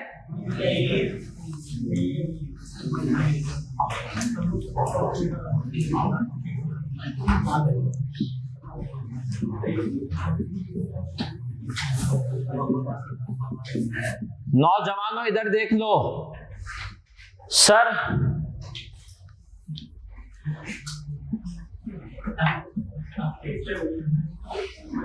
सर पहली चीज वुड का मुझे टोटल रेवेन्यू बताओ कितना है, इंटरनल एक्सटर्नल मिला के? 258, 220 प्लस 38, ऐसा ही है 258, सही है सर। फिर आते हैं फर्नीचर भी 258, फिर वनीर 62, वेस्ट और अदर्स। अब सर देखें पहली अटेम्प्ट आई है, मैं कहता हूं पहली अटेम्प्ट आई है, देखना 5 में से कितने बच्चे पास हो रहे हैं। सर किसका रेवेन्यू 69.8 से ज्यादा आ रहा है? वुड और फर्नीचर का। तो हमने कहा ये दोनों रिपोर्टेबल बन रहे हैं रेवेन्यू की बेसिस पे, मानते हो? और रेवेन्यू ठीक है सर। वोट और ये दोनों किसकी बेसिस पर रिपोर्टेबल बन रहे हैं सर? ये तीनों रिपोर्टेबल ही। तो सर अब क्या करेंगे? अब इनकी अगली अटेम्प्ट लगेगी। अब इनकी अगली अटेम्प्ट लगी, देखो ये दोनों तो बन गए रिपोर्टेबल, इन दोनों को तो आपने डिस्क्लोज करना ही करना है। अब इन तीनों को देखना है। नहीं एग्रीगेट नहीं है, इनको अभी अलग अलग समझ के काम। ये वोट अलग करने, फर्नीचर अलग, अभी इनको अलग अलग समझ। अभी हमने एग्रीगेशन क्राइटेरिया अप्लाई नहीं किया है। अभी कॉन्सेप्ट बिल्डर में सिंपल रखना है, उसने हमें नहीं बताया एग्रीगेशन के बारे में, हम अज्यूम कर रहे हैं एग्रीगेट सही है। वोट हमने कहा कि लोग कोयले पे जो क्या लकड़ी पे चूल्हे जलाने के लिए लेकर जाते हैं, फर्नीचर कंपनियां खरीदते हैं, सब अलग अलग याद है सर। अगला क्राइटेरिया कह रहा है एसेट का। अब आए एसेट्स में पढ़ते हैं, क्या लिखा है मैंने यहाँ पे, अगर आप बोर्ड पे देख सके मेरा बच्चा। Segment total assets is greater than और equal to 10% of all segments assets. सही है सर। अब हमने कहा सर आए इसको पहले समरी से भी एक दफा देख लेते हैं। समरी में यही बात कह रहा है या कुछ इजाफी बातें भी हैं? ये कह रहा है the absolute amount of, sorry third one, देखो समरी के अंदर में थर्ड बुलेट पढ़ रहा हूं, दूसरा वाला नहीं पढ़ा, वो प्रॉफिट वाला है। इट्स एसेट आर 10% और more of the combined assets of all operating segments. अब आपने कहा सर पहले तो हम ये एसेट्स का टोटल करते हैं सवाल में से। पेज नंबर 4 पे आ जाए मेरा बच्चा, पेज नंबर 4 पे आ गए आप सब। और पेज नंबर 4 पे आने के बाद अगर आप टोटल करेंगे 10,200, टोटल एसेट्स कितने हैं? 10,200। अब आपने कहा सर इसका थ्रेशोल्ड एसेट्स कितना? 10,200 का 10% कितना बना?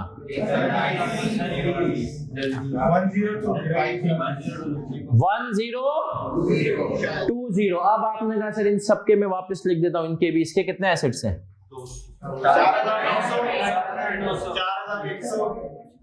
200 और 600। अब सर मुझे बताएं सर, ये वुड वाला जो बच्चा है इसको फिर एक दफा इसने तफरी में पेपर दिए, पहली दफा पास हो चुका था, फिर दिए फिर पास हो गया। चीता है ये, है ना? ये एसेट की बेस पर भी पास हो रहा है क्या? फर्नीचर वाला भी हो रहा है सर। ये 3 तो फिर रह गए, क्योंकि वनीर के एसेट्स कितने? 200। रिपोर्टेबल होने के लिए कितने चाहिए थे? ना वेस्ट के ना अदर्स के। इसका मतलब है अब ये सारे के सारे कौन सी अटेम्प्ट पे जा रहे हैं? थर्ड अटेम्प्ट पे। वो सबसे टेक्निकल अटेम्प्ट है। कॉपी करें यहाँ तक, फिर लेके जाएंगे इनको थर्ड अटेम्प्ट पे। कॉपी करे मेरा बच्चा। क्या कह रहा है? वनीर।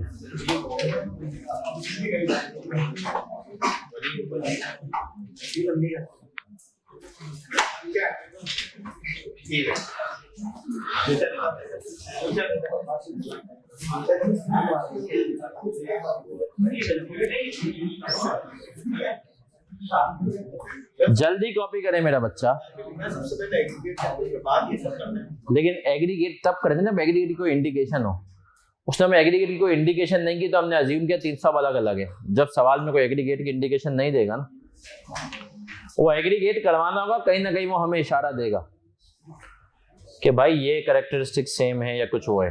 ये सारे ऑपरेटिंग सेगमेंट्स ना, लेकिन मेरा बच्चा मैंने की है क्योंकि हम जूम की रिकॉर्डिंग पहले लगा दिया करेंगे। अब से हमने ये सोचा है ताकि जिस बच्चे की कोई एक क्लास मिस और वो अगली क्लास में लाइव आना चाहेगा या फिजिकल, तो उसको वो जूम की रिकॉर्डिंग देख लेगा और फिर जूम की रिकॉर्डिंग के बाद जो एचडी रिकॉर्डिंग होगी वो अगले दिन फिर आ जाएगी। ये है सारे ऑपरेटिंग सेगमेंट है।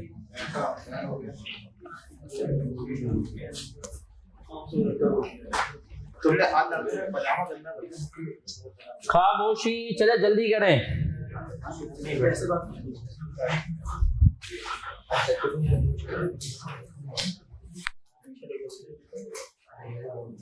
ये मिटाऊं क्या?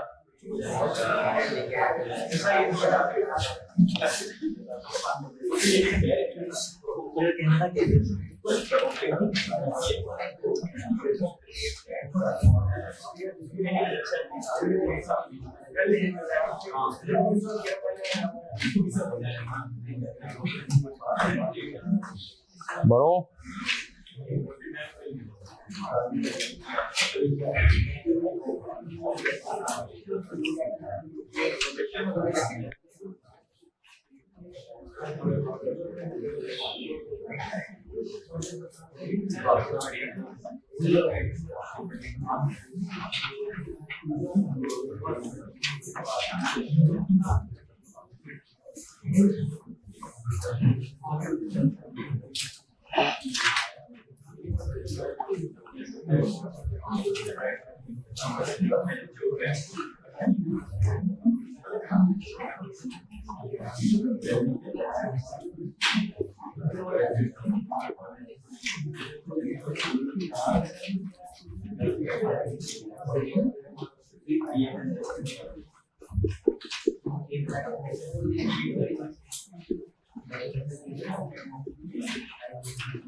Some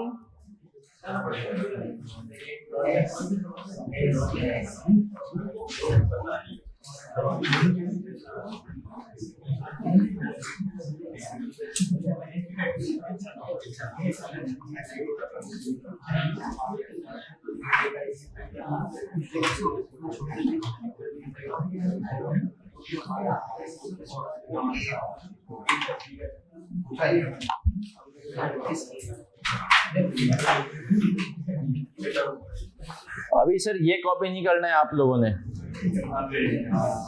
ये कॉपी मतलब चाहे बाद में पहले इसको समझ लें।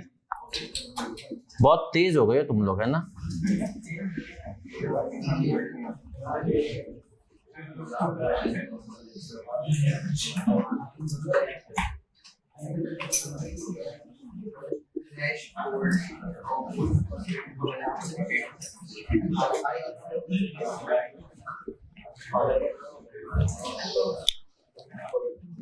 सर ये अभी कॉपी नहीं करना है, ये मैं पढ़ भी दूंगा। ऑनलाइन वाले बच्चों जब हुआ नहीं, अभी कॉपी आपने नहीं करना है। क्यों नहीं करना है? वजह है। चलें सर, पहले हम तीसरा क्राइटेरिया। सर अब पहले हम आपने कॉपी कर लिया होगा, तो अब हम तीसरा क्राइटेरिया पढ़ेंगे समरी से और फिर बढ़ेंगे आगे।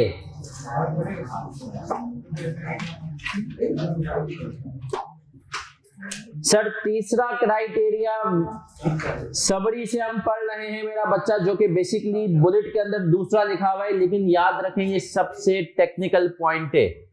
IFRS 8 का सबसे टेक्निकल पॉइंट अगर है तो वो ये है। ये कह रहा है absolute amount of its reported profit. क्या वर्ड यूज कर रहे हैं?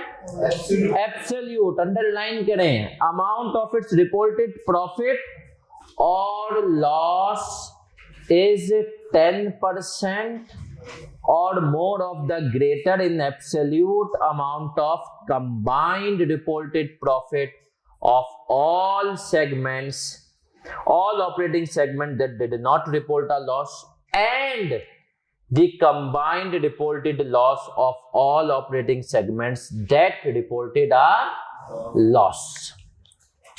एक दफा फिर से पढ़े और मुझे समझाइए कहना क्या चाहता है।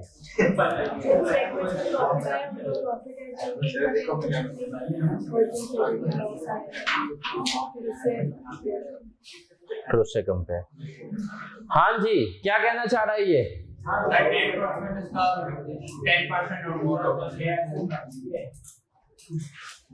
सर ये क्या कहना चाह रहा है ऑनलाइन वाले बच्चों? मेरा कोई तुम में से कोई बताए सर क्या कहना चाह रहा है? प्रॉफिट और लॉस। अब्दुल रहमान। चले सर सुनिएगा, ये कह रहा है वो सेगमेंट्स जिन जी बोले सेगमेंट में से कुछ में प्रॉफिट आ रहा है, कुछ में लॉस आ रहा है, तो टोटल लॉस वाले का 10% से ज्यादा लॉस हो और प्रॉफिट में भी 10%। नहीं सर, वो कह रहा है आपने कुछ सेगमेंट्स में प्रॉफिट होगा, कुछ में लॉस होगा। प्रॉफिट वालों को अलग करना है, लॉस वालों को अलग करना है। प्रॉफिट वालों को आप अलग करेंगे, सम करेंगे, लॉस वालों को अलग करेंगे, सम करेंगे, साइन को इग्नोर करके। फिर आप उसका निकालेंगे 10%, प्रॉफिट का भी 10% और लॉस का भी 10%। और फिर उस जो भी फिगर 10% की आएगी उनमें से जो भी हायर होगी उसको लेंगे, वो आपका थ्रेशोल्ड है। और फिर उसको आप इंडिविजुअल सेगमेंट्स के प्रॉफिट और लॉस से कंपेयर करेंगे, साइन को इग्नोर। एब्सोल्यूट का मतलब क्या है कि साइन इग्नोर। एब्सोल्यूट मैथ्स में अगर किसी ने इंजीनियरिंग पढ़ी हुई है, ए लेवल्स में पढ़ा हुआ हो, तो एब्सोल्यूट का मतलब क्या होता है सर? ये लेकिन ऐसा समझ में नहीं आएगा जब तक हम इसके ऊपर कुछ 2-3 छोटी-छोटी एग्जांपलें ना देखें। आमिर बेटा टेंशन ना लें, अभी हम इसके ऊपर सर छोटी-छोटी कुछ चीज सवालात देखेंगे ताकि आप लोगों को बिल्कुल क्रिस्टल वाला क्लियर हो जाए। Sir page number 5 question number 3 पे आ जाएं। Page number 5 question number 3। क्या आप सब आ चुके हैं पेज नंबर 5 क्वेश्चन नंबर 3 पे? ये कह रहा है, अभी इसको कॉपी नहीं करना, कॉपी करने के लिए टाइम दूंगा। ये कह रहा है following information relates to a quoted company with 5 division of operations, division 1 2 3 4 5। अब आप देखें लॉस किस में आ रहा है? 3 में। अब प्रॉफिट वाली जो डिविजन्स हैं वो उनका टोटल प्रॉफिट का टोटल कितना बन रहा है? 110। और लॉस वालों का कितना बन रहा है? 40। अब ये पहले पॉइंट में क्या कह रहा है? आप हायर कर लेंगे 10 first compute 10% of higher of sum of profit और सम ऑफ। अब आपने कहा सर हायर ऑफ की अगर मैं कंडीशन पे जाऊं तो हायर ऑफ में मेरे पास क्या आ रहा है? सम ऑफ प्रॉफिट्स का 10%, ऐसा ही है। सम ऑफ प्रॉफिट्स है 110 और सम ऑफ लॉसेस कितने? सम ऑफ लॉसेस है 40। अब इसने कहा इन दोनों का हायर क्या बनता है? 100। तो आप ले लेंगे 110 का कितना परसेंट? अब आपका इस पॉइंट के लिए थ्रेशोल्ड कितना हो गया? थ्रेशोल्ड कितना हुआ? 11 है ना सर? अब आपने क्या करना है सर? अब आपने इस थ्रेशोल्ड को कंपेयर करना है हर डिवीजन के प्रॉफिट या लॉस से, साइन को इग्नोर करके। अब आते हैं सर डिवीजन जो है हमारे पास 1, क्या ये रिपोर्टेबल है? 11 से कम है 10। डिवीजन 2 क्या ये रिपोर्टेबल है? यस सर ज्यादा है। डिवीजन 3 यस सर ज्यादा है। डिवीजन 4 यस सर ज्यादा है। डिवीजन सर डिवीजन 3 क्यों? ये तो -40 है। साइन को क्या करना है? इग्नोर। आए सर क्वेश्चन नंबर, इसका मतलब है 3 में सिर्फ 1 नहीं है, बाकी आए क्वेश्चन नंबर 4 पे आते हैं। हायर क्या है हमारे पास? 110। 110 का 10% कितना बन रहा है? अब आपने कहा सर 13 22 सब कुछ ये सब हो जाएगा, 11 से ज्यादा ही है, 90 भी हो जाएगा, ऐसा ही है सर। क्वेश्चन नंबर 5 पे आ जाएं। सर क्वेश्चन नंबर 5 देखें, फॉलोइंग इंफॉर्मेशन रिलेट्स वाला टू खाना नहीं लिमिट। इसमें मुझे बताएं,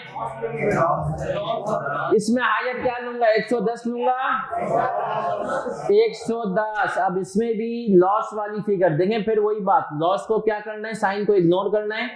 सम ऑफ लॉस साइन को इग्नोर करके 110 हमारे पास ज्यादा है, ऐसा ही है। और हमने कहा क्वेश्चन नंबर 5 में इसका 11 आ गया, 11 को आपने कंपेयर किया इंडिविजुअल सेगमेंट के, सब है। आ जाए सर आखिरी वाले पे, क्वेश्चन नंबर 6, 80 लूंगा तो 8 बना, तो 8 के हिसाब से सारे यस सर 2 भी होगा इक्वल। अच्छा सर अब यहाँ पर एक मासूमाना सवाल है, सबकी तवज्जो इधर, सबकी तवज्जो इधर। अगर सपोज करो एग्जाम्पल के तौर पे शुरू में ही बता रहा हूं वो चीजें जहां पे एग्जामिनर ने अब तक आपको टेस्ट नहीं किया लेकिन कर सकता है। सर अगर ये 69.5 होता वनीर कितना होता उस सवाल में, और 69 पॉइंट मैं परसेंटेज के हवाले से बता रहा हूं कि राउंड। अब सर अगर मैं 69.5 को डिवाइड कर दूं ना 698 से into 100, तो अगर आप इसको अप्रोक्सीमेटली वाले फॉर्मूले पे जाएंगे तो ये 10% हो जाएगा, मानते हो? अब मेरा आपसे मासूमाना सवाल है, मैं एग्जैक्ट 10% पे जाऊंगा या मैं अप्रोक्सीमेट भी चला जाऊंगा, 9.99 9.98 भी चला लूंगा? कितने लोग कह रहे हैं एग्जैक्ट पे जाएंगे, कितने लोग कह रहे हैं अप्रोक्सीमेट चला लेंगे? 9, जैसे यहाँ पर कुछ 9 पॉइंट कितना बना है, वैसे लगाओ तो 9.96 9.96। तो मेरा सवाल है 9.96 या 10 कर लेंगे? बोलेंगे कर दो, नहीं। जब 10% की बात आई तो स्टैंडर्ड ने कहा 10 मतलब 10, 9.999 भी 10 का मतलब क्या है 10। तो याद रख लेना 10 से कम नहीं होगा। तो इसीलिए अभी जो 8 आया था ना कि 8 और 8, तो मैंने कहा 8 को मैं क्यों कर लूंगा काउंट, इसलिए कि एग्जैक्ट है। चलें सर अब आगे बढ़ेंगे नौजवानों।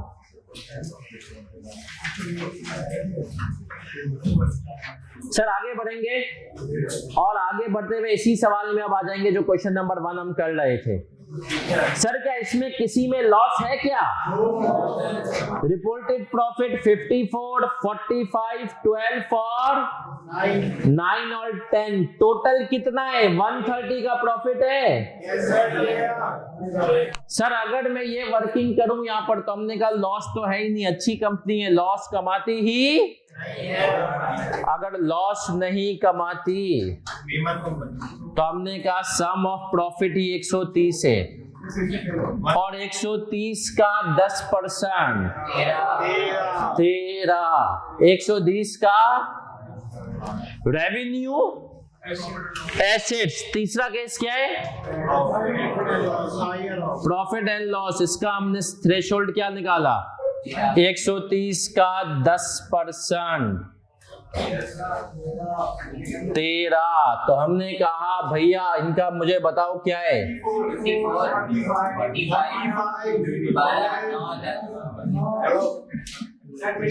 सर ये तीनों नॉट रिपोर्टेबल, एनआर इस मतलब नॉट, तीनों अटेम्प्ट इनकी लग गई है ना सर, और ये नॉट रिपोर्टेबल, जबकि ये दोनों फिर से पास होके निकले। सर तो फेल हुए ये 3 दफा अटेम्प्ट की, फिर भी नहीं निकले, कोई मसला नहीं सर, लर्निंग होती है। आज मैं एक शख्स से मिला और मेरा दिल चाहा कि उस शख्स का सर फाड़ दूं, फिर मैंने कहा नहीं। फिर मैंने कहा क्यों? भाई एक बंदा है जिसका बीएम का पर्चा फेल हुआ और पिछली दफा उसने एमएफए दिया। बोलते सर अच्छा हुआ मेरा पेपर जो है ना बीएम का फेल हो गया था कि मैंने ना कुछ नया सीख लिया। मैं कहा तू पागल है? मैंने कहा देख सीखने के लिए दुनिया बड़ी है, तू सीखता भाई, पेपर में बैठने की क्या जरूरत है। थोड़े दिन पहले उसी बंदे ने कहा था उसका FAR1 भी निकला था, तो कोई दूसरी चीज। तो सर अच्छा हुआ मेरा जो ना FAR1 फेल हुआ, क्योंकि पहले फेल नहीं होता ना तो जो बाद में नए टॉपिक आए थे इन्वेस्टमेंट में पढ़ नहीं सकता। कहा भाई तुझे पढ़ने का शौक है वो अपनी जगह है, तू पढ़ाई कर ले, लेकिन तू इस चक्कर में फेल हो रहा है यार। बोलता सर बीएफडी में आसानी होगी। हमने कहा बीएफडी तक पहुंच तो सही मेरा बच्चा। मतलब सर जब आप देखें ये मेंटेलिटी है लोगों की, आप समझें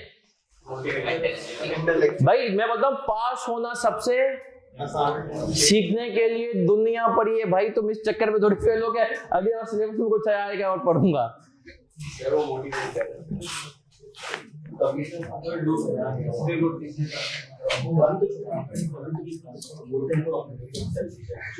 चले सर बढ़े क्या आगे? पक्की बात है, कॉपी करने का टाइम दे।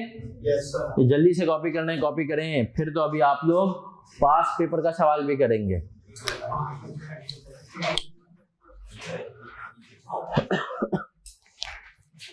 फिर मैं आपको सिखाऊंगा सर इसमें आप किस तरीके से पेपर में टाइम बचा सकते हैं।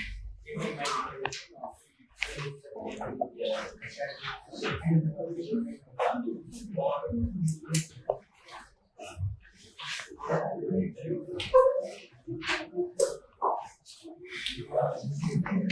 एक दोस्त नजर नहीं आ रहा आज तेरे साथ हो तो। राफे कहाँ है आजकल? राफे तो पार्टी मचा रहे हैं फुल टाइम जिंदगी। राफे का मेरे ख्याल में सीए में इंटरेस्ट भी कम हो गया ऐसा। बहुत सारे बच्चे ना अभी भी घूमने गए हैं। तो सर अभी हम घूमने गए हैं, अभी हम आएंगे, तो इसीलिए मैं इस हफ्ते कल क्लास होगी, परसों क्लास नहीं लूंगा। वैसे हमारी हफ्ते में 4 क्लास होंगी, परसों क्लास सैटरडे वाली मैं नहीं लूंगा, ताकि जो है ना नहीं मैं नहीं बच्चे गए हैं बहुत सारे घूमने। बोले सर क्या आप लोग लेते जल्दी क्लासेस शुरू कर दी। अब जाहिर सी बात है नेचुरल भी भाई बहुत सारे बच्चे बेचारे जो जाते हैं अपने घरों पे, गांव वगैरह के जो बच्चे होते हैं या कोई इंटीरियर के होते हैं। अब क्या करें, आईकेएफ ने अगले रमजान में तो मैं सोच रहा हूँ बैच शुरू ही करेंगे पेपर रिजल्ट के बाद।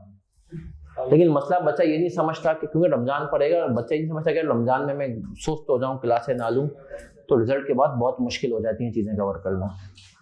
आप देखना हम रिजल्ट तक इंशाल्लाह तकरीबन इस दफा लेके रिजल्ट भी जल्दी आएगा। मेरी एक 6 सेंस है कि आईकेएफ हमेशा की तरह 4 में है, लेकिन 4 में से पहले निकाल देगा, 28-29 अप्रैल को दे देगा।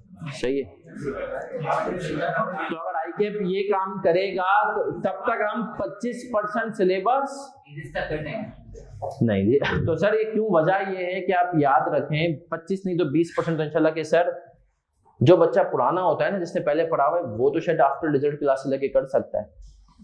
नए बच्चे के लिए सर बहुत मुश्किल हो जाएगा आफ्टर रिजल्ट क्लास से लेके चीजों को करना समझना। तो चलें सर बढ़ूं के आगे।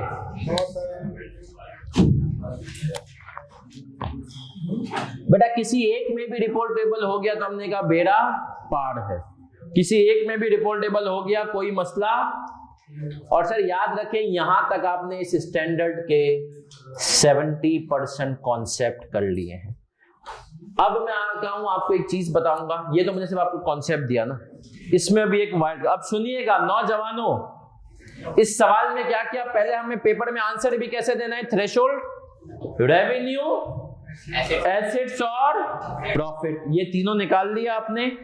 उसके बाद ये वर्किंग करनी। अब सुनना, पेपर में आप हैं और वक्त कम है, वक्त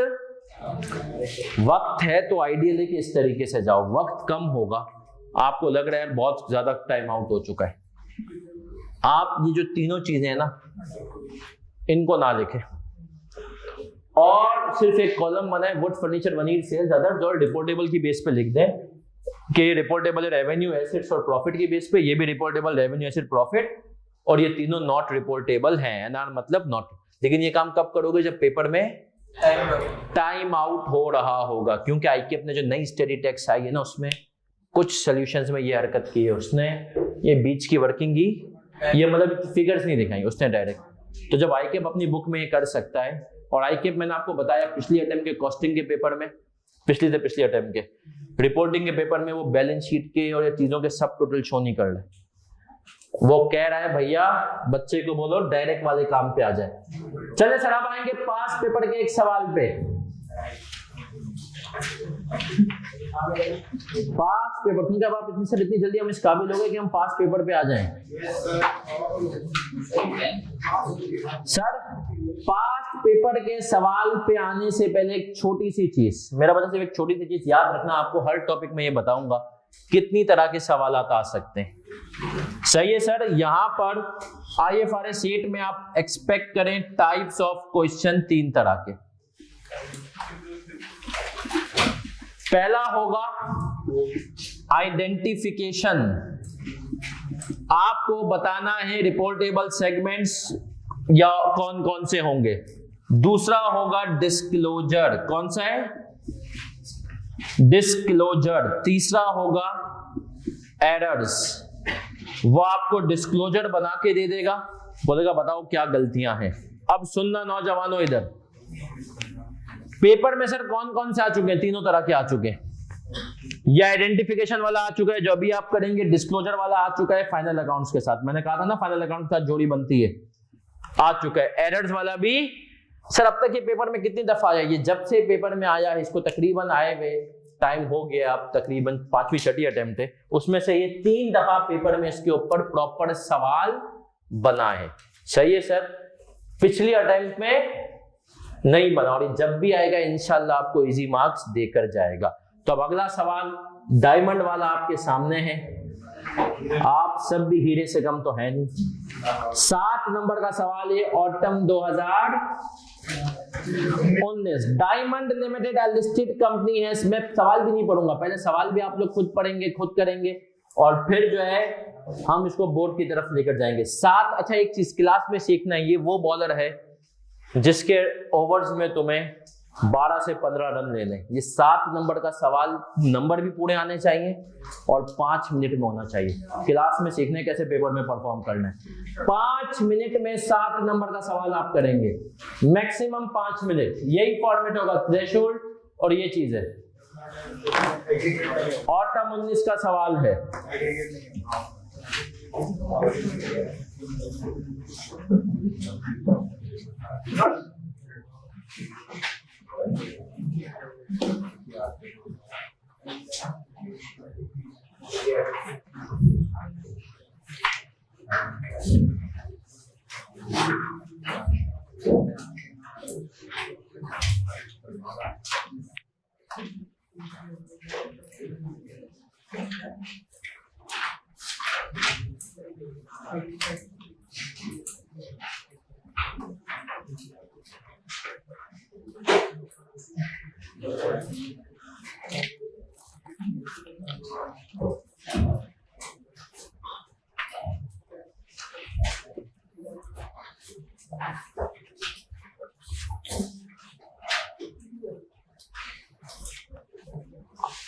गलती से नहीं डरना है सर। और मैंने कहा ना ये वो टॉपिक है जो इंशाल्लाह इजी मार्क्स, सबने 5 मिनट के अंदर। ओहो एकदम बहुत तेज हो रहे हो आमिर चौहान भाई। बोला सर रेवेन्यू, अच्छा रेवेन्यू में से बता रहा है, लास्ट वाला रिपोर्टेबल नहीं है, बस सिर्फ बी रिपोर्टेबल है। 3 तरह के सवाल आएंगे, आइडेंटिफिकेशन, डिस्क्लोजर और एरर। सर चौथी किसी तरह का सवाल नहीं आ सकता, कसम से नहीं आ सकता। ये 3 में से ही कोई सवाल आपको पूछेगा। चौथा अगर पूछ लिया तो वो थ्योरी हो सकती है।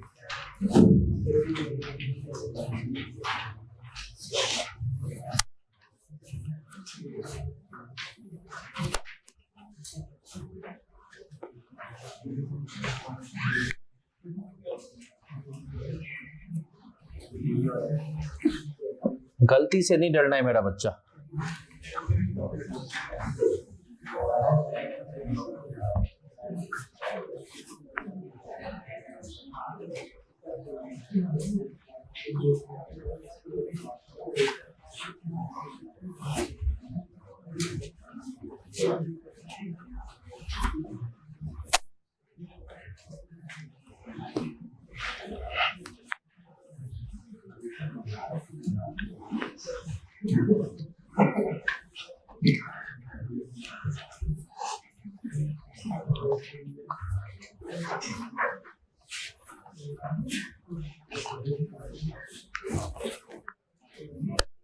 एक चीज मेरा बच्चा क्लास में ही सीखनी है, स्मार्ट स्टडी हैंड आउट या जो भी बुक होगी आपकी, उसके ऊपर रजिस्टर का पेज नंबर आपने जरूर डालना है ताकि आपको एंड में रेफरेंस में आसानी हो। जिस सवाल पे मैं लिखाऊंगा लास्ट डे रिवीजन, उस पे लास्ट डे रिवीजन भी लिखना है। BCD और F।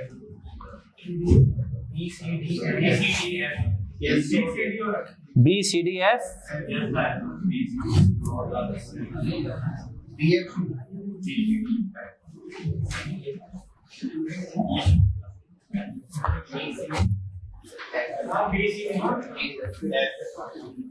BCD और F।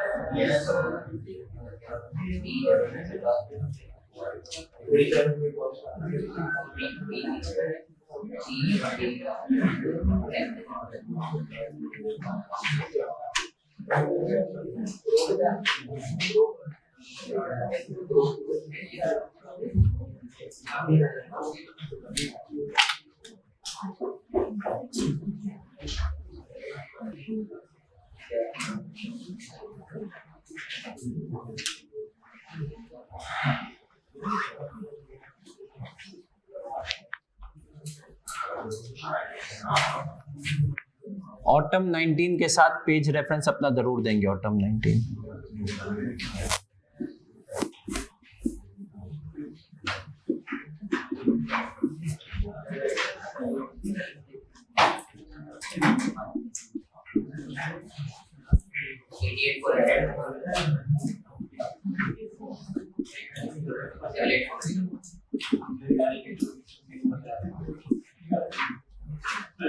सम ऑफ प्रॉफिट और सम ऑफ लॉसेस ना, 37,000 हायर ऑफ प्रॉफिट आ रहा है 37,000 चले सर। प्रॉफिट है 24,000 सर रेवेन्यू बड़ा सिंपल था, 3,17,500 का 10% हम ले लेंगे, कितना आ गया? एसेट्स 88,400 का 10% 88,40, फिर आ गया है।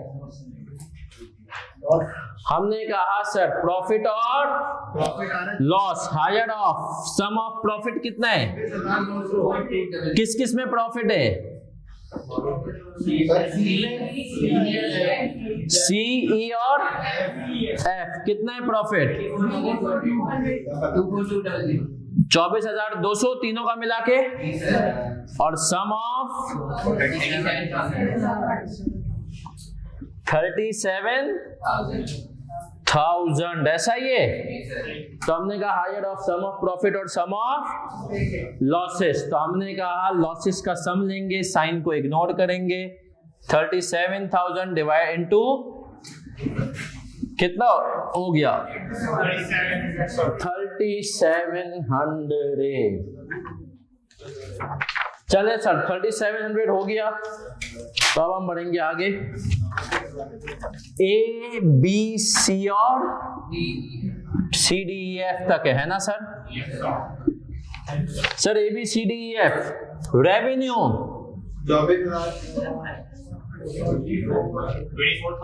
24,000 24,000 192,000 26,500 24,000 23,000 28,000। हमने कहा सर आते हैं रिपोर्ट टेबल, क्या रेवेन्यू की बेस पे हो रहा है? कौन कौन से हो रहे हैं? पहली अटेम्प्ट में कितने बच्चे पेपर पास कर पा रहे हैं? सिर्फ और सिर्फ हमने कहा 31,750 के इसमें बी आ पा रहे हैं रिपोर्ट टेबल। सर क्या बाकियों को भी हम जो है अगली अटेम्प्ट पे लेकर जाएंगे? एसिड्स की बेस पर आए, अभी इस केस में एक शरारत है, मैं आपको बताऊंगा। एसिड्स की बेस पे आए 5,400, हमने कहा सर 48,000 4,500 6,000 6,500 18,000। सर हमने कहा इसका था हमारे पास 88,000 तो 8840 था। अब इस केस में आए, बी तो है ये है ना, हमने कहा ये एसिड की बेस पर भी है, एफ भी हो गया एसिड की बेस पे। दूसरी अटेम्प्ट में भी एक लड़के ने पेपर निकाल दिया। फिर आगे आए 3700 loss and profit profit and loss की उस पे आया। अब हमने कहा प्रॉफिट एंड लॉस, यहाँ पर साइन को क्या करना है? जैसे जिंदगी में लोगों ने आपको किया हुआ है ना, 1800 12,000, लेकिन साइन को इग्नोर करें तो क्या ये बड़ी फिगर है? 19,000 23,200 23,000। चले सर अब हम आए 3700 से कंपेयर करना है साइन को। सर ये हो रहा है रिपोर्टेबल है? Not reportable, not reportable, B reportable S पे बी रिपोर्टेबल है, सी yes यस सर, ये हमने कहा प्रॉफिट एंड लॉस की बेसिस पर बी भी है और पीएनएल की बेसिस पर सी भी है। डी हो रहा है? यस सर, ये भी हो रहा है। साइन को इग्नोर करें तो 3700 से बड़ा है, ये हो रहा है। अब सर मैं आपको एक आईकेप की शरारत दिखाता हूं अच्छे अल्फाज में। आईकेप ने पता है क्या किया, इसकी रिक्वायरमेंट गौर से अब पढ़ोगे सब, ऑनलाइन वालों तुम भी। इसने क्या कहा है, identify the reportable segments along with brief. अब सर ये ब्रीफ जस्टिफिकेशन क्या है ये? अब आईकेप ने बताया, इसकी मार्किंग स्कीम में आपको बता रहा हूं। रिपोर्टेबल सेगमेंट के आइडेंटिफाई करने के 4 मार्क्स थे, जस्टिफिकेशन के कितने मार्क्स थे? इतनी वर्किंग, अगर आप ये वर्किंग कर देते और बता देते, एंड में एक लाइन लिख देते कि रिपोर्टेबल सेगमेंट जो हैं हमारे पास बन रहे हैं BC और BCDF, है ना, तो इसके 4 नंबर मिलता है। कि अपने कहा ये जस्टिफिकेशन के कितने नंबर दे रहा हूं? 3, और इसके कितने? 4। तो आईकेप ऐसा क्यों करता है? ताकि आप मार्क्स लूज करें। इसीलिए इस सवाल का लिखोगे learning outcome, read requirement carefully, read requirement carefully and provide justification where asked. Read requirement carefully and provide justification where asked. जहां जहां जस्टिफिकेशन पूछी जाएगी वहां वहां ये जस्टिफिकेशन क्या है सर? ये है बेसिकली। एक और काम करेंगे सब, अपने पास एक लॉग मेंटेन करेंगे, कुछ इंपॉर्टेंट बातें होंगी जो कि हम एक पर्चे पे लिखा करेंगे, ताकि एंड में आपको पर्चे रिवीजन में, या तो आप समरी के ऊपर लिख लें, लेकिन समरी से अच्छा है मेरे हिसाब से आप IFRS 8 का एक अलग से पेज बना लें। एक पेज से ज्यादा इसकी बातें नहीं होंगी, उसमें हम कुछ बातें नोट करेंगे स्पेसिफिकली। पहली बात लिखेंगे जिसके अंदर, पहली बात तो यही लिखेंगे, provide justification where asked, provide justification where, ताकि एंड में जब आप इस पर्चे को देखें ना आपको पता चले ये इंपॉर्टेंट पार्ट है। Provide justification where asked. पहला नंबर 1 लिखेंगे provide justification where asked. Number 2 लिखेंगे, नंबर 2 लिखेंगे, पहले के बाद नंबर 2 पे आप जाएंगे और उसमें लिखेंगे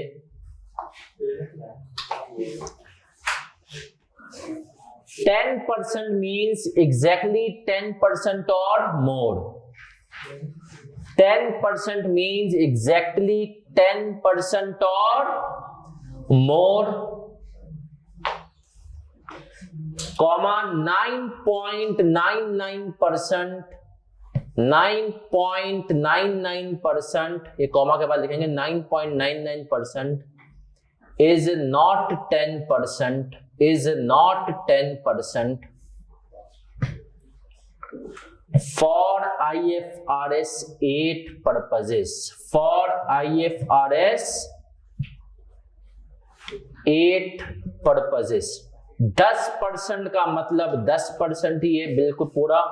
9.99% भी 10% नहीं है फॉर IFRS 8 पर्पसेस। अभी सर जाना नहीं है, अभी टाइम है, अभी आगे बढ़ेंगे सर, कल जुम्मा है।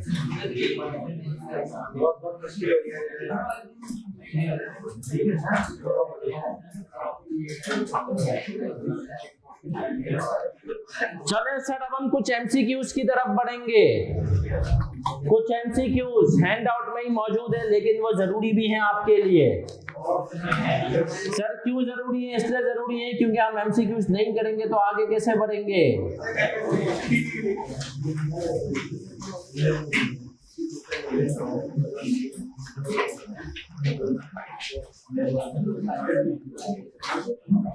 चले sir, MCQ number 1, page number 9, Which of the, ये इसी के MCQ टाइम है, which of the following statement define operating segment? It is a component of an entity for which discrete financial information is available. It is a component of equity whose operating results are regularly reviewed by CODM to make a decision. It is a component of equity that is engaged in all of the above.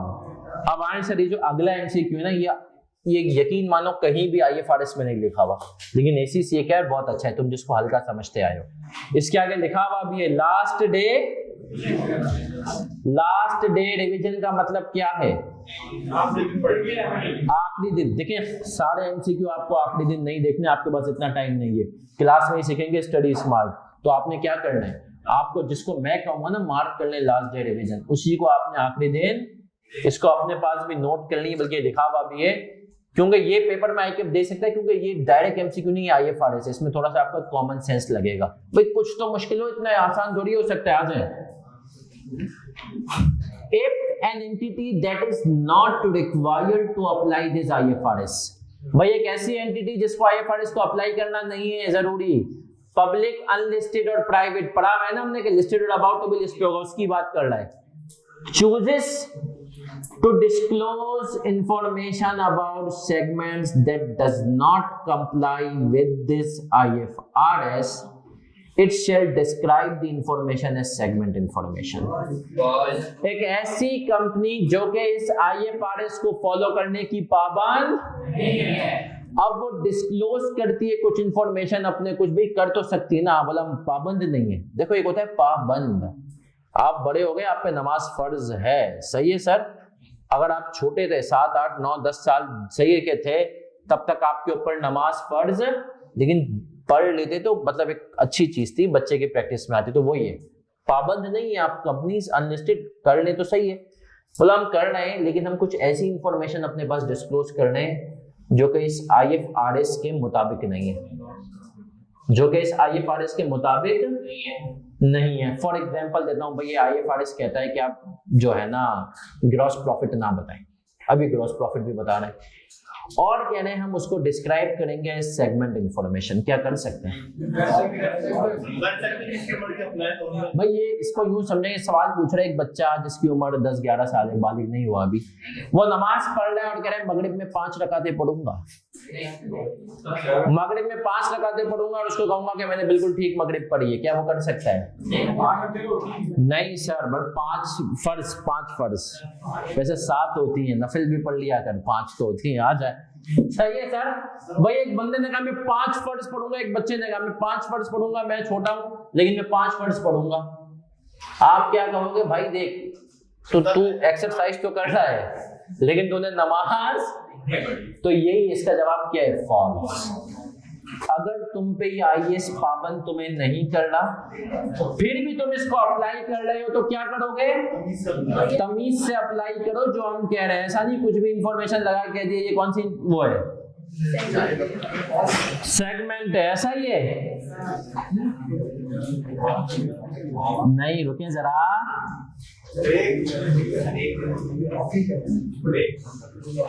अब आ जाए sir, एक बहुत ही अच्छा सवाल आ रहा है, एक बहुत ही अच्छा सवाल आ रहा है, एमसीक्यू नंबर 7, जो मुझे अभी लग रहा है कराने चाहिए वो कराऊंगा। A component of an undertaking that sells primarily or exclusively to other segments of the undertaking। सुनना ये कहना क्या चाह रहा है? एमसीक्यू नंबर 7 है, बोला भाई एक ऐसा कंपोनेंट है जो कि बाहर तो बेचता ही नहीं है, सिर्फ इंटरनली बेचता है। जैसे नहीं एग्जांपल में दिया था ए और बी, बोला वो बाहर नहीं बेच रहा किसी को।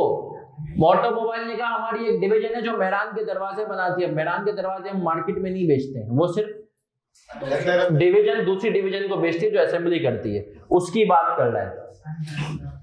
बोला एक ऐसा कंपोनेंट है जो ये काम कर रहा है, सही है। A component of undertaking that sells primarily or exclusively to other operating segments of the undertaking, it must be classed as an, it must be excluded from being an operating segment.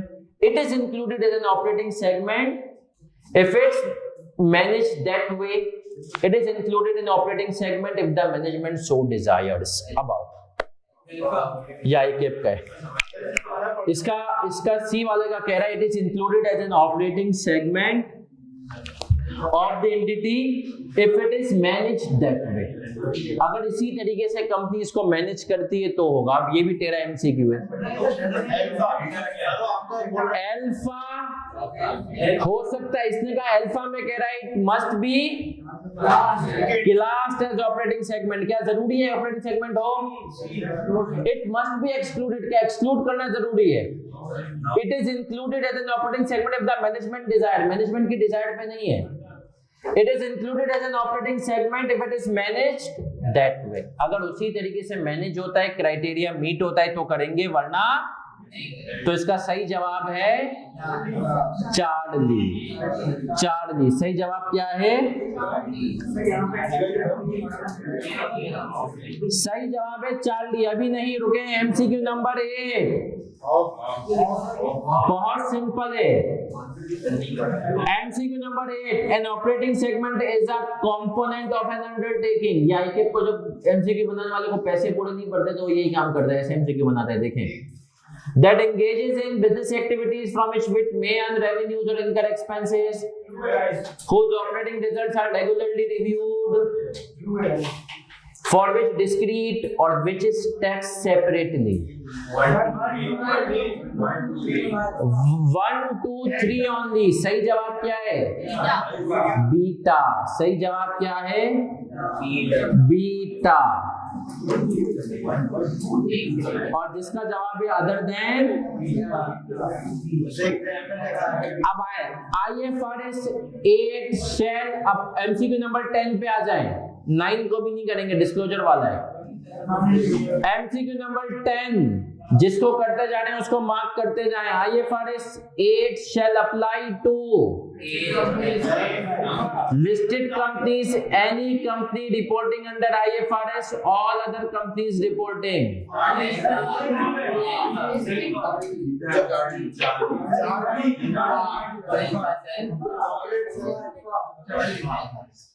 Charlie.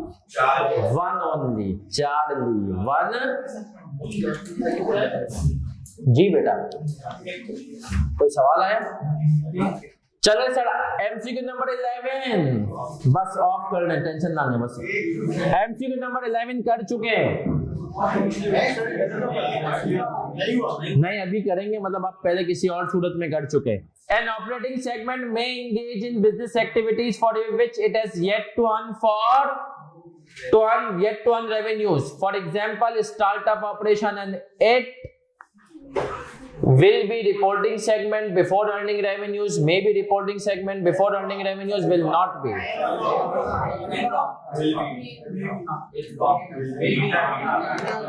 कितने लोग कह रहे हैं alpha? कितने लोग कह रहे हैं बीटा? कितने लोग कह रहे हैं चार्ली? सर जिसका जवाब है अदर देन बीटा उसको एग्जामिनर ने घर पे आके पीटा. सर मे बी हो भी सकता है.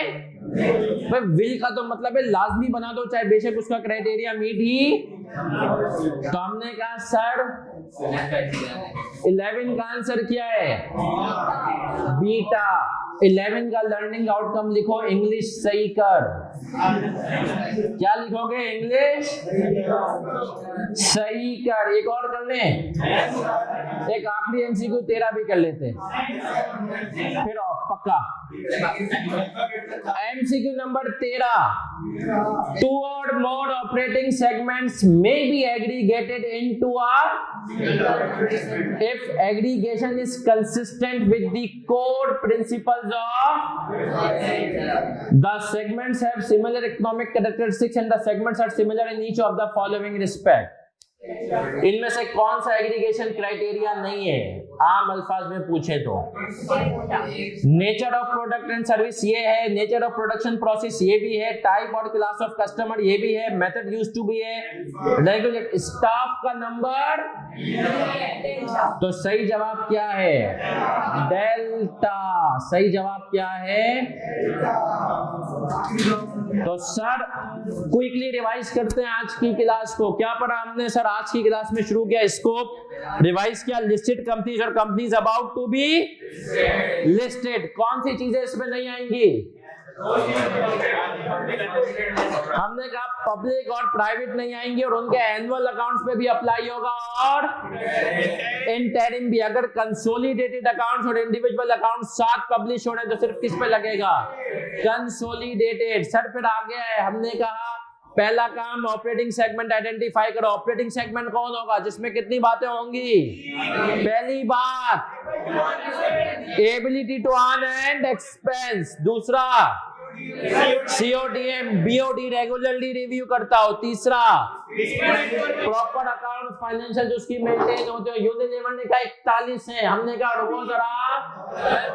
एग्रीगेशन में 5 चीजों में सेम हो, प्रोडक्शन प्रोडक्ट या सर्विस की नेचर सेम हो, प्रोडक्शन प्रोसेस सेम हो, टाइप और क्लास इंसान ही हो, भालू या कोई और जानवर ना हो। चौथा डिस्ट्रीब्यूशन चैनल। पांचवा रेगुलेटरी एग्जामिनर इसकी शॉर्ट फॉर्म के लिए क्या कहेगा? Similar economic character stakes. हमने कहा चलो भाई एग्रीगेट भी कर दिया, 41 में से 3 कर दिए। क्या करें? यूनिवर्सल डिस्क्लोज कर दें? बोला नहीं। रिपोर्टेबल 3 क्राइटेरिया कंडीशन कौन कौन सी? रेवेन्यू होना चाहिए टोटल सेगमेंट्स का 10% या उससे, रेवेन्यू में इंटरनल भी और दूसरा हमने कहा कि सर एसेट्स 10% या ज्यादा। तीसरा